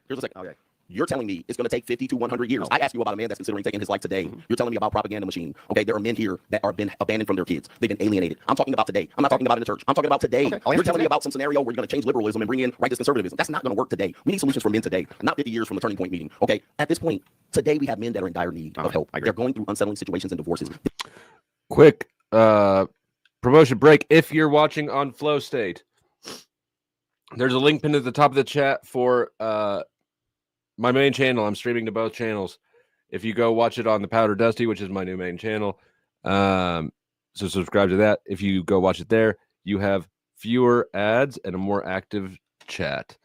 Also, if you're on either side, feel free to send in donations and contributions. Damn, I need to be quicker on the draw with this. Oh, well, this will work. Give us some money, you dusty nigga. Right. Thank you, Gabe. This is who I speak to, and you keep telling me obvious answers about propaganda and changing this and going to church. This sounds great on paper, but that doesn't happen today. You don't start that today. Can you give me one solution you got that starts today, Mr. I got all the solutions? We can start today. If you assist with funding MRA groups today who are trying to legislate and get legislation passed today to create preventative measures for those men. MRA is men's rights activist. Today. Now, if you ask me, can you do anything about a man who might be willing to blow his head off right this second because he's already going through the events of divorce? Whoop, whoop. Cry and ye shall receive. Power to the panelverse. I love how the Crucible is now all about it. Our narratives, no glory to the motherfucking panelverse. Thank you for the support, and long live the panelverse. When you hear the sirens or anti-aircraft guns, you must get under cover at once.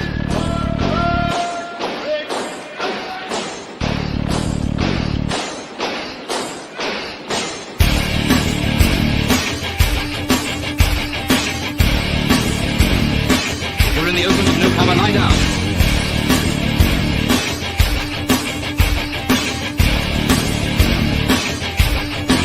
The most important rule of all is never to stand staring at the sky. If you don't take cover, you may get hurt. The no is a typo. How they're all about our narratives. Yeah. I got you. I think the message is clear. Long live the panelverse. And boy, the Crucible is falling apart at this particular point, bursting open at the seams. Which I had nothing to do with, wasn't there for, could never do anything about. Can you prevent? Of course, nobody can. But that's built into righteous. But that's built from the pulpit. Yes, but it's built into the question. What you're building into the question is probably the worst framing ever. Andrew, if somebody right this second is willing to do something bad, then you stop them. Here it comes. Look at scenario. But your scenario is to change MRA funding when women outvote men 60 to 40%, and you have women lobbyist groups and zero men lobby groups. That's what you're telling me. You're going to change to fund MRA groups. Congress makes the law, not the voter, sir. When MRAs are on some terror lists. Yes. So you're telling me that they're going to start just switching funding. We're just going to switch funding over here to a terrorist organization, according to some of these websites. Yeah, I would say this is just a pie in the sky. All solutions are completely pie in the sky. I'll give you an example. You know, whoops. And I think I missed one earlier from Rude Cunt Crab.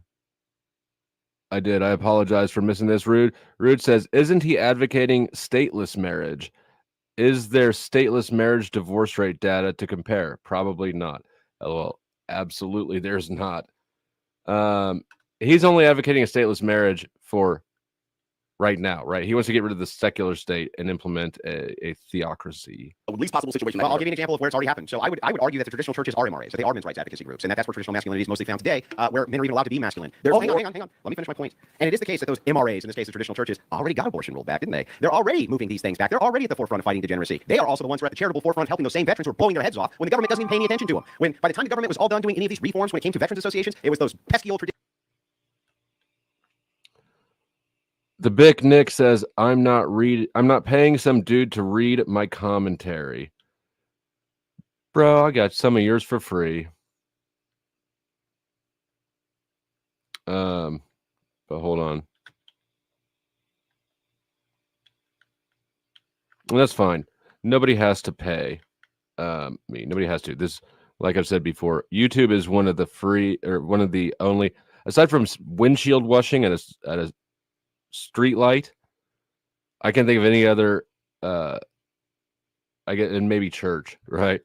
I can't think of any other business model where you give the thing away for free and then hope people appreciate it and decide to pay you afterwards, right? So this is a free product. That said, take 5 minutes to think about whether or not you want to like shit on and dissuade people who might be inclined to donate to me. So have 5, Nick, and then when you come back, have a different attitude. Churches that from Sky Daddy that you hate so much, they were the ones on the forefront who were actually assisting those people in not doing that. While you asked me this question, Andrew, what can you do right this second for a guy who's going to blow his head off? Probably nothing. But neither can you. But at least we can do something about that not happening to others. Okay, so that's very easy to accomplish in red states. And red states overwhelmingly were the states that got those things passed. They were already going to get it passed without the interaction of these so-called righteous individuals. That was at the level. Now, state level. Yeah, through Donald Trump. Yeah, the federal level. But California, Nevada, these are a solution that might take Tell me forever. what men should do. I'm telling you what they're doing. All right, at this particular point, this is the question that you've been wanting to ask me. All right, I put out a book called 52 Things That Men Should Do Prior to Considering Marriage. Okay. What it does is take it through a step-by-step approach of what they need to look out for just to detect. What is that? Hold on for a second. Just to detect this man's considering. I've had plenty of men that said they were considering marriage. They found the red flags because of my book, and they stopped getting married to a woman that eventually they saw would have been bad for them. That would have cost them hundreds of thousands of dollars. So I'm doing something very positive. Now watch this. You mitigate the red flags. You allow men to understand what the process of marriage is. Mitigating the risk. Then you're going into possibly telling them what the state is involved in, how your children are affected, parental alienation, the odds of self-deletion, and so forth and so on. So that's an obvious I want to make sure I got this right. Opportunity for men to learn. So I want to get this right. You're telling me a pie in the sky possibility of changing laws. So what you're when doing, women outvote men 60 to 40%. Yeah. So you wrote. It doesn't, dude. You don't even understand the political process and how it works. Voting itself, when you're talking about lobby groups. Yeah, you're talking about lobby groups. What men lobby groups? What male lobby groups do they have? The traditional churches. Okay, we're back to church again. They're the ones who do all the lobbying on behalf of men. They're doing it on behalf of the men that they're charities to men who are going to kill themselves. Where it doesn't. Only ones trying to change that. And help him. Yes. And you have them out. They're the ones. I wrote a book to help mitigate future political war. That's how it works. And not only that, let's point this out. Your whole solution here, I wrote a book to help mitigate future events. Oh, great. Andrew, what are you trying to do? Help mitigate future events. Exactly. Oh, right now, right this second, what can I do to help? Andrew says right this second, if guy has a 357 in his mouth, he's going to pull the trigger, he can't do anything. You're totally right, but neither can you by your own admission. Correct. So there we go there. When we're looking at the future, though, and I say, let's do all of these different prescriptions, which we can actually politically accomplish and move towards, you say, that's all fucking pie in the sky, blah, blah, blah, blah, blah. I ask, well, what can you do as far as future prescriptions? And you say, blacks are fucked, and I have absolutely no prescriptions for it. No, sorry, actually, guys. I wrote a book, 52 Things That Men Could Consider to mitigate divorce risk. The same thing I'm trying to do. If they're marrying the right woman. So you're just mad that I have one solution and you have another and we don't agree with it. That's what you believe. I think yours is pie in the sky. So that's just. I don't see how it can be pie in the sky. It's affecting way more men than your book is. No, my book actually has 15,000+. You have how many? Hold on. You have how many? You have how many ecclesiastic marriages that your church pastor is going to go into the bedroom and enforce marriages? You can't even give me a number. Nobody ever proposed that. You're such a liar. You can't even give me a number. You said that. Nobody said that the pastors are going to go in the bedroom and enforce anything. Okay, social pressure. Stop lying. All your social pressure. Stop lying, listen, where's your social pressure? How many people do you have in your ecclesiastic marriages? How many people got married under that? Millions. Please give me a number. Millions of people have an ecclesiastical authority. Go ahead and type it up. People have an ecclesiastical marriage. They may have a state cert also. Under your scenario. What do you want me to type? We don't. How many? We don't know. Exactly. We don't know exactly. But you're sneezing at my number, but you don't know at all. We know for sure. Listen, there's a lot you don't know. Even if it was the case that you never adopted the state, but you don't have any number. Even if it's the case, hang on. What's the number? Hang on. Even if it's the case that all they ever did was get a state marriage certificate and never even followed that portion of what I'm saying, right? the number is still lower by the state's own numbers. It's still lower in Can you traditional give me churches. a number of your marriages that you're proposing that we're all going to follow? We don't know. We don't have polls on it yet. You don't have a number. Yeah, we don't know for sure. I would venture to say it's very little, under 100. Sure. All right. what? So now we got. No, it's not under 100. Okay, certainly No. under 100. No, it's not. All right. I don't hear anybody talking about it other than you. Yeah, well, that's because you're not around traditional churches by your own admission. But yeah, there's people who have crowning ceremonies and get married by churches who don't get a state cert. Traditional churches. In fact, there might be data on that. You should look. Please look at the even if we marriages under grant here. its own admission. Okay, so that's it's huge. Still lower. Since you still have a nation, what? That would be 5 out of 10. And telling me 150 marriages. This is where make believe movement. Millions of people to do Can you exact pull, number I'm looking how many? for. That's yeah, not the it number is the I'm number looking we're for. looking for. We're looking for ecclesiastic marriages. You agree with me that if you take the state out, that's what you're telling. Women can go into divorce. Have you been through a divorce? It doesn't matter. No, that's Answer a the yes. question. That's a yes. So you've been through a divorce. Why does that matter? Right, what is it pertinent to the debate? Because this is why. Can I finish? You've been telling me I'm cutting you off. You won't let me finish. Bro, I want an answer to my question. There we go again. Can you answer my question? I mean, I can play the game you're playing. You just won't answer questions. Jeez. All right, listen. I mean, I thought you were a tough guy. Listen, under this scenario, a marriage, even if it's ceremonial, religious. How would you file for divorce if you're not married by the state, dude? Talk to a divorce attorney. A woman can. You're completely missing this. This is what tells me you haven't been through one. Have you talked to a divorce attorney? A woman can file. You have to respond. It's going to be. There's no common law marriage, so it could be ceremonial marriage. The whole if or wish. House on the prairie granted this marriage, but it doesn't count. So let's say a woman and a man went out to a field and declared themselves we got married. A scenario. Let's say still go. Yeah, what does that mean though?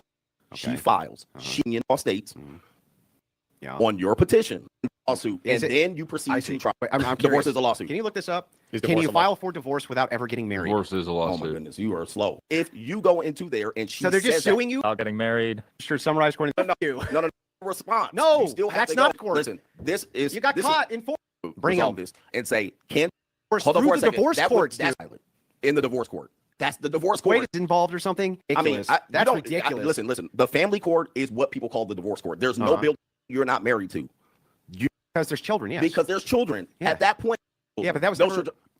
Yeah, they can't do that. Correct. They go to family court. Yeah, any of these. That's not the family court. One of the things they deal with is child. You have a problem here with this. Listen, so I agree. Fall under, so you're still dealing with issues. But hang on. The second problem here is the reason that men usually lose their custody when it comes to divorce and divorce court is because women plot. They plot escape hatches. So what they do is they go, okay, of course.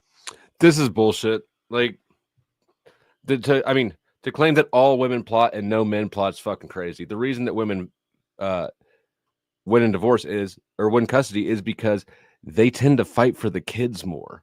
That's why when men fight, as is the case with me, they frequently have good results. And when I was talking to Jasmine Jafar,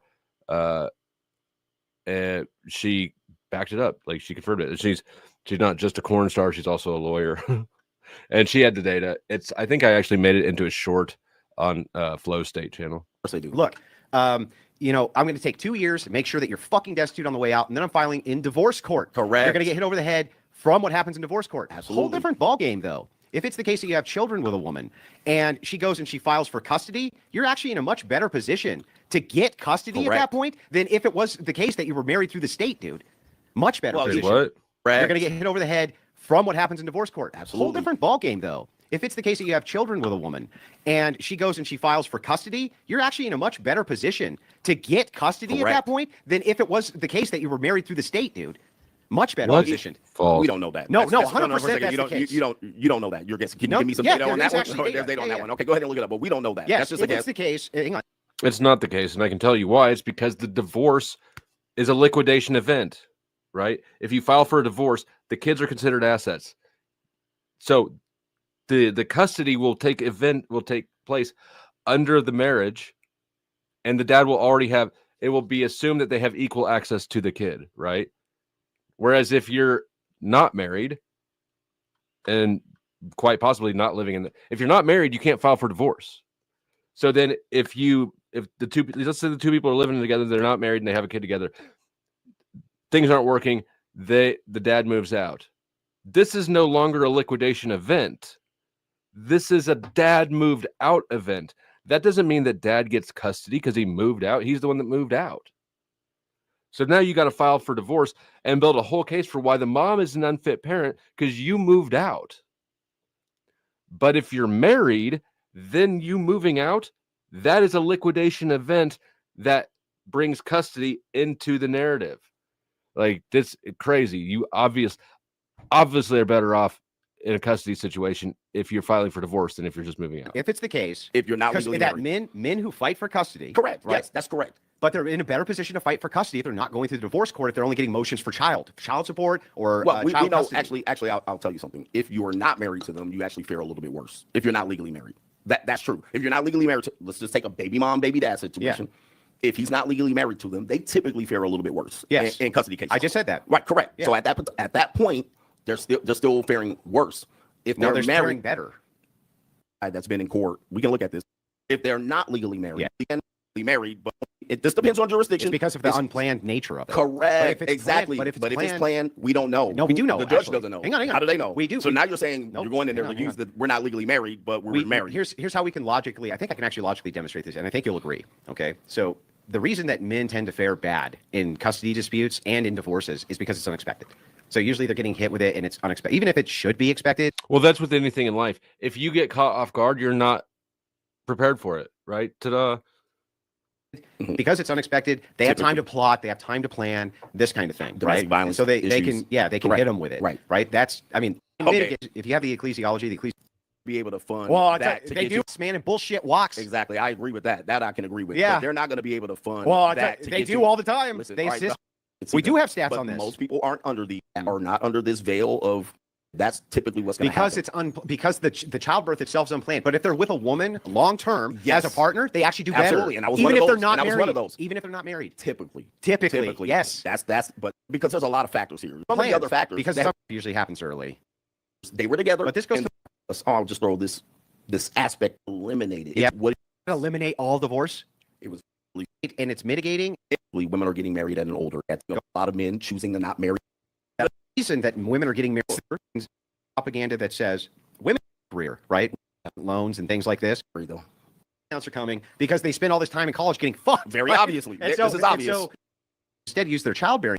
Opposed to where society's going. But if you have a woman that says, "Okay, I can't afford to college," all right, they're still finding the right. But here's needs men. You're gonna make a lot of money. Okay, and that's just it. Women are less likely and even to if go you're in survive. And the idea is, if you're a tradesman, you're gonna make a lot of money. Okay, especially in modernity because there's an incompetency crisis. You'll make a lot of money, but easily have predicted it, which is really for STEM fields, and that's who begin to emerge. Market plan simple enough. The idea here is just don't defer.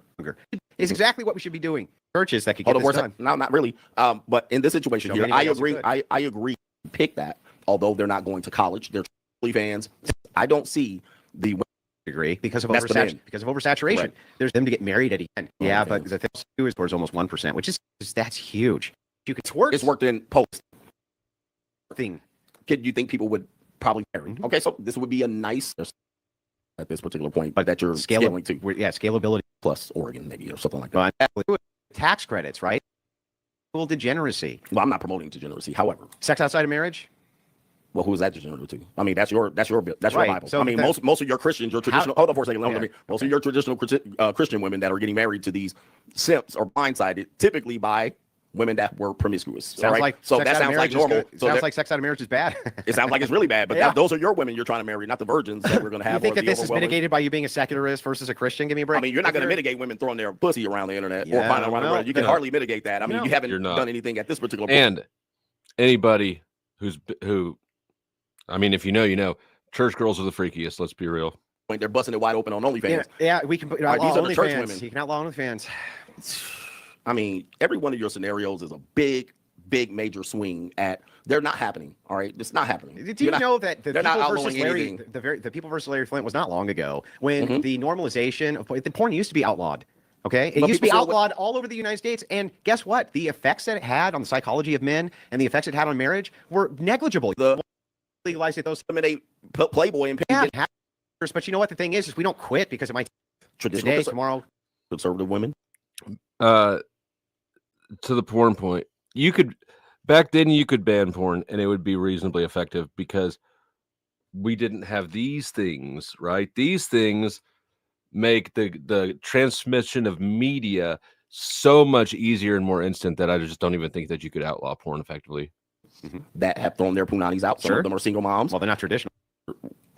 But again, they're not. But this exists, and unfortunately, the traditional conservative movement, or and it's full of feminists. Women, I agree. Yeah, these women come in as feminists, liberals, and then they follow you, and then they run right back to the car. Oh, she's one of us, and the answer. Yeah, can I ask a couple just from abortion, but from sleep with women, of marriage itself, and but over their body. These are two different. But aging right now, what is the not related to me being goal for men to avoid marriage? Yeah, so men don't sleep around. It's just control who I'm with. I can control where the law.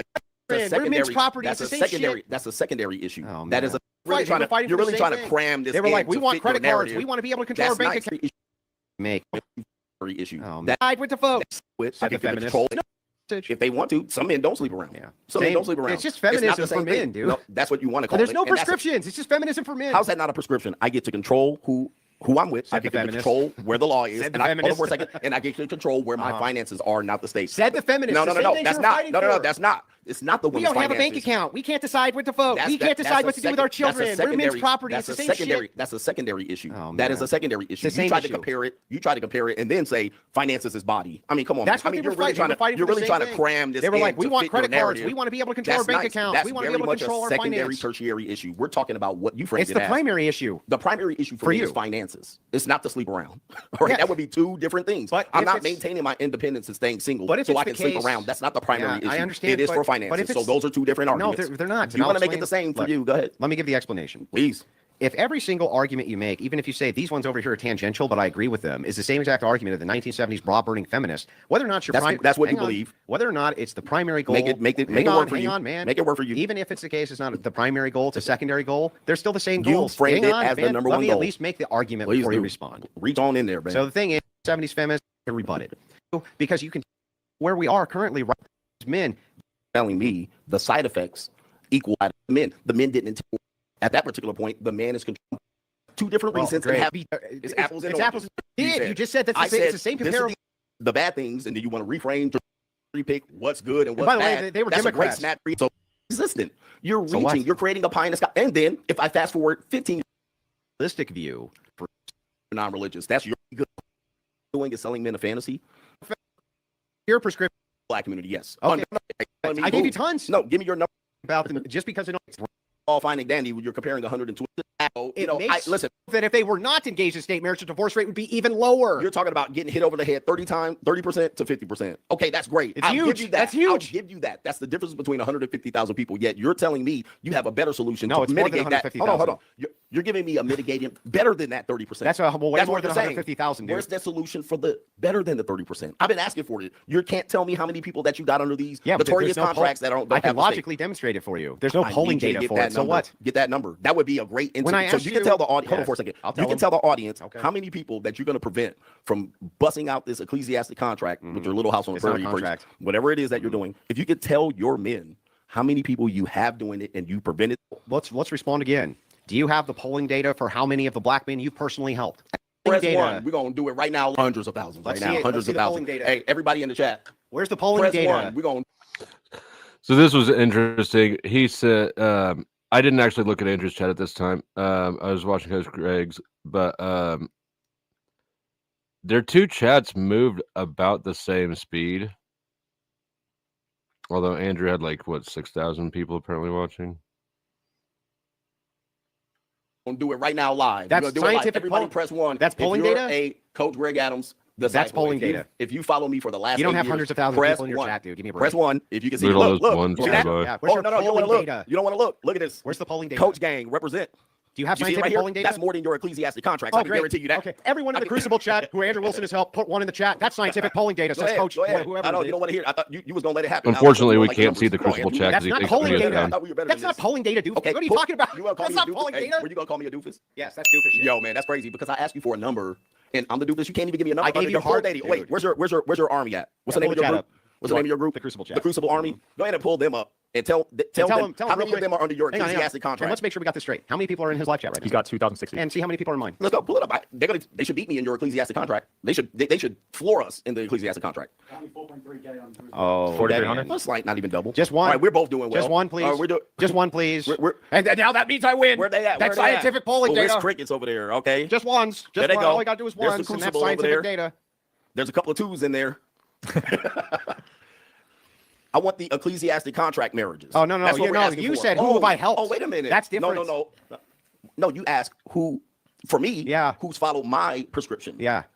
There you go. Yeah. Okay. That's not polling data, dude. I asked you for the ecclesiastic contracts, Andrew. This is very simple. What part of we don't have the polling data, but I can logically demonstrate it? Do you not understand? You're selling a fantasy. We do have the numbers. You're selling a fantasy. Oh my god, dude, this is You're selling solo a fantasy to tier. men. And I think what you need to do is talking to a fucking wall. And I hope that all those cancer sticks that you've been smoking will help your ass live long enough to see how far you led men astray. I would love that for you to survive, and I would bless you by the name of God in the Jesus Christ and Latter-day Saints that you survive all them goddamn smokes you've been out here. Jesus Christ of Latter-day all them Saints. smokes you have, so you can come out here and live and see how many Jesus Christ of Latter-day Saints. You follow Jesus Christ of Latter-day Saints? Somebody does. More people than you have. Is it the case that you your chances of getting even state contract? No, the number one cause of divorce is marriage. Hey, Andrew, let's just say this, man. Listen, I thought they could ceremony. So at that point, I said you went through a ceremony. I didn't. All right, those are two different things, sir. Which part of I mean, the body language is pretty telling at this point. Really, again, I don't understand. If it's the case that he's say, scrambling and scraping for shit right now. If it's the case that you say he's scrambling and scraping for shit right now. If you're married by the state, look at him scrambling. If you're married by the state, your chances of marriage or divorce. But if you don't increase. get married, your chances of divorce is 0. Yeah. Okay. Wait a second. I'm sorry. Your chances of if you don't get married, unless you're cohabitating, your right? Of divorce is unless 0. you're cohabitating. Depends on where you live. Yeah. So then it's not That's common 0. law. Not so in you California. just lied. It's not 0. In California. So then it's not 0. What about if you don't cohabitate? Yeah. Again. So now you're moving the goalposts. No. Most of the time, if you read my book, and I bet you can't read. Did you write a book? I'm pretty sure you didn't. No. I wrote a book. My wife wrote a book, and I take all her money though. Good. Well, that tells me the type of man you are. Holy mackerel! You're pimping your wife out now. What's next? To write books next? that I What's profit next? from? If those, how many books that she sold? Now let me get back to this. I'm pimping her out because she wrote a book. Hold on for a second. What my the fuck? my What? prescription, my prescription for men is my no. Hold on for a second. No. About to write a book. Yeah. Well, I guess YouTube's going well if you're living off your wife's books. All right. What's her name? So we can give her some shine and sell some books. Oh, her name is Rachel Wilson, the author of Occult Feminism. I guarantee it sold more copies than yours, sir. All right. We can look it up. Let's it's look it over up. that. Now we can look it up. No, let's look it now up watch right this. now. Watch this. All right. Go ahead. I want to look it up right now. Now I just want to know. Now at this point, what have you done? You're living off the backs of your wife? Oh my goodness. Yes. Is this traditional marriage? Yes, absolutely. Boy, oh boy, men have fallen. I'm gonna tell you that. Absolutely. Men have fallen. It's a disgrace. All right. Man. You're living off of what? Is this traditional marriage, by the way? Yes. Your wife is in the traditional marriage and you're living off her finances? God damn. All right, boy. The crucible is falling apart at this particular point, bursting open at the seams. You got Gentlemen, me. What's your book called? Free Agent Lifestyle. You got me, man. Yeah, I did got you. It's true. I take all of her money. It's true. Well, that's what you said. I mean, I do. You said that. I do. I mean, I'm not saying something you didn't all say. of it. And I spend it on guns. Every traditional marriage sounds great, guys. Traditional marriage sounds does that great. sound bad? Who would be upset by that? I take all of my wife's money and spend it on guns. He says traditional marriage sounds great, That's guys. traditional marriage. That falls under traditional marriage? Sure. Oh boy. What's untraditional All about right, it? That's a great traditional marriage. It model. sounds like great All right. traditional marriage to me. Mm-hmm. Yeah. I can't find the numbers, honestly. Oh, well, that's too bad. This all happens. Shit happens. But it's a bestseller. Trust me. You should read it. So's hers. Yeah. It's just sold But more. what have you It's done? just sold more. But what have you done? I take her money. 0. Exactly, boy. I mean, you hear this? Yeah. This is the traditional patriarchy, masculinity here, in live and in living color. But you can follow him. You can follow me. I mean, your book is ranked higher on the charts and it has more ratings. Oops. Can't find the sales numbers on either. The sales numbers are what matters. Oh. Let's see the numbers. Oh. Numbers. Uh-oh. Numbers. Uh-oh. Numbers. Oops. Numbers. I'm higher ranked. More people have. Let's see the numbers. Come on, man. I don't know. I don't keep the data. I don't know what happened. You don't know how many books you've sold? Millions. So millions of books. Give me a. All right, should we shift? Let's shift over to Marte. Let's get to Marte the Cheetah.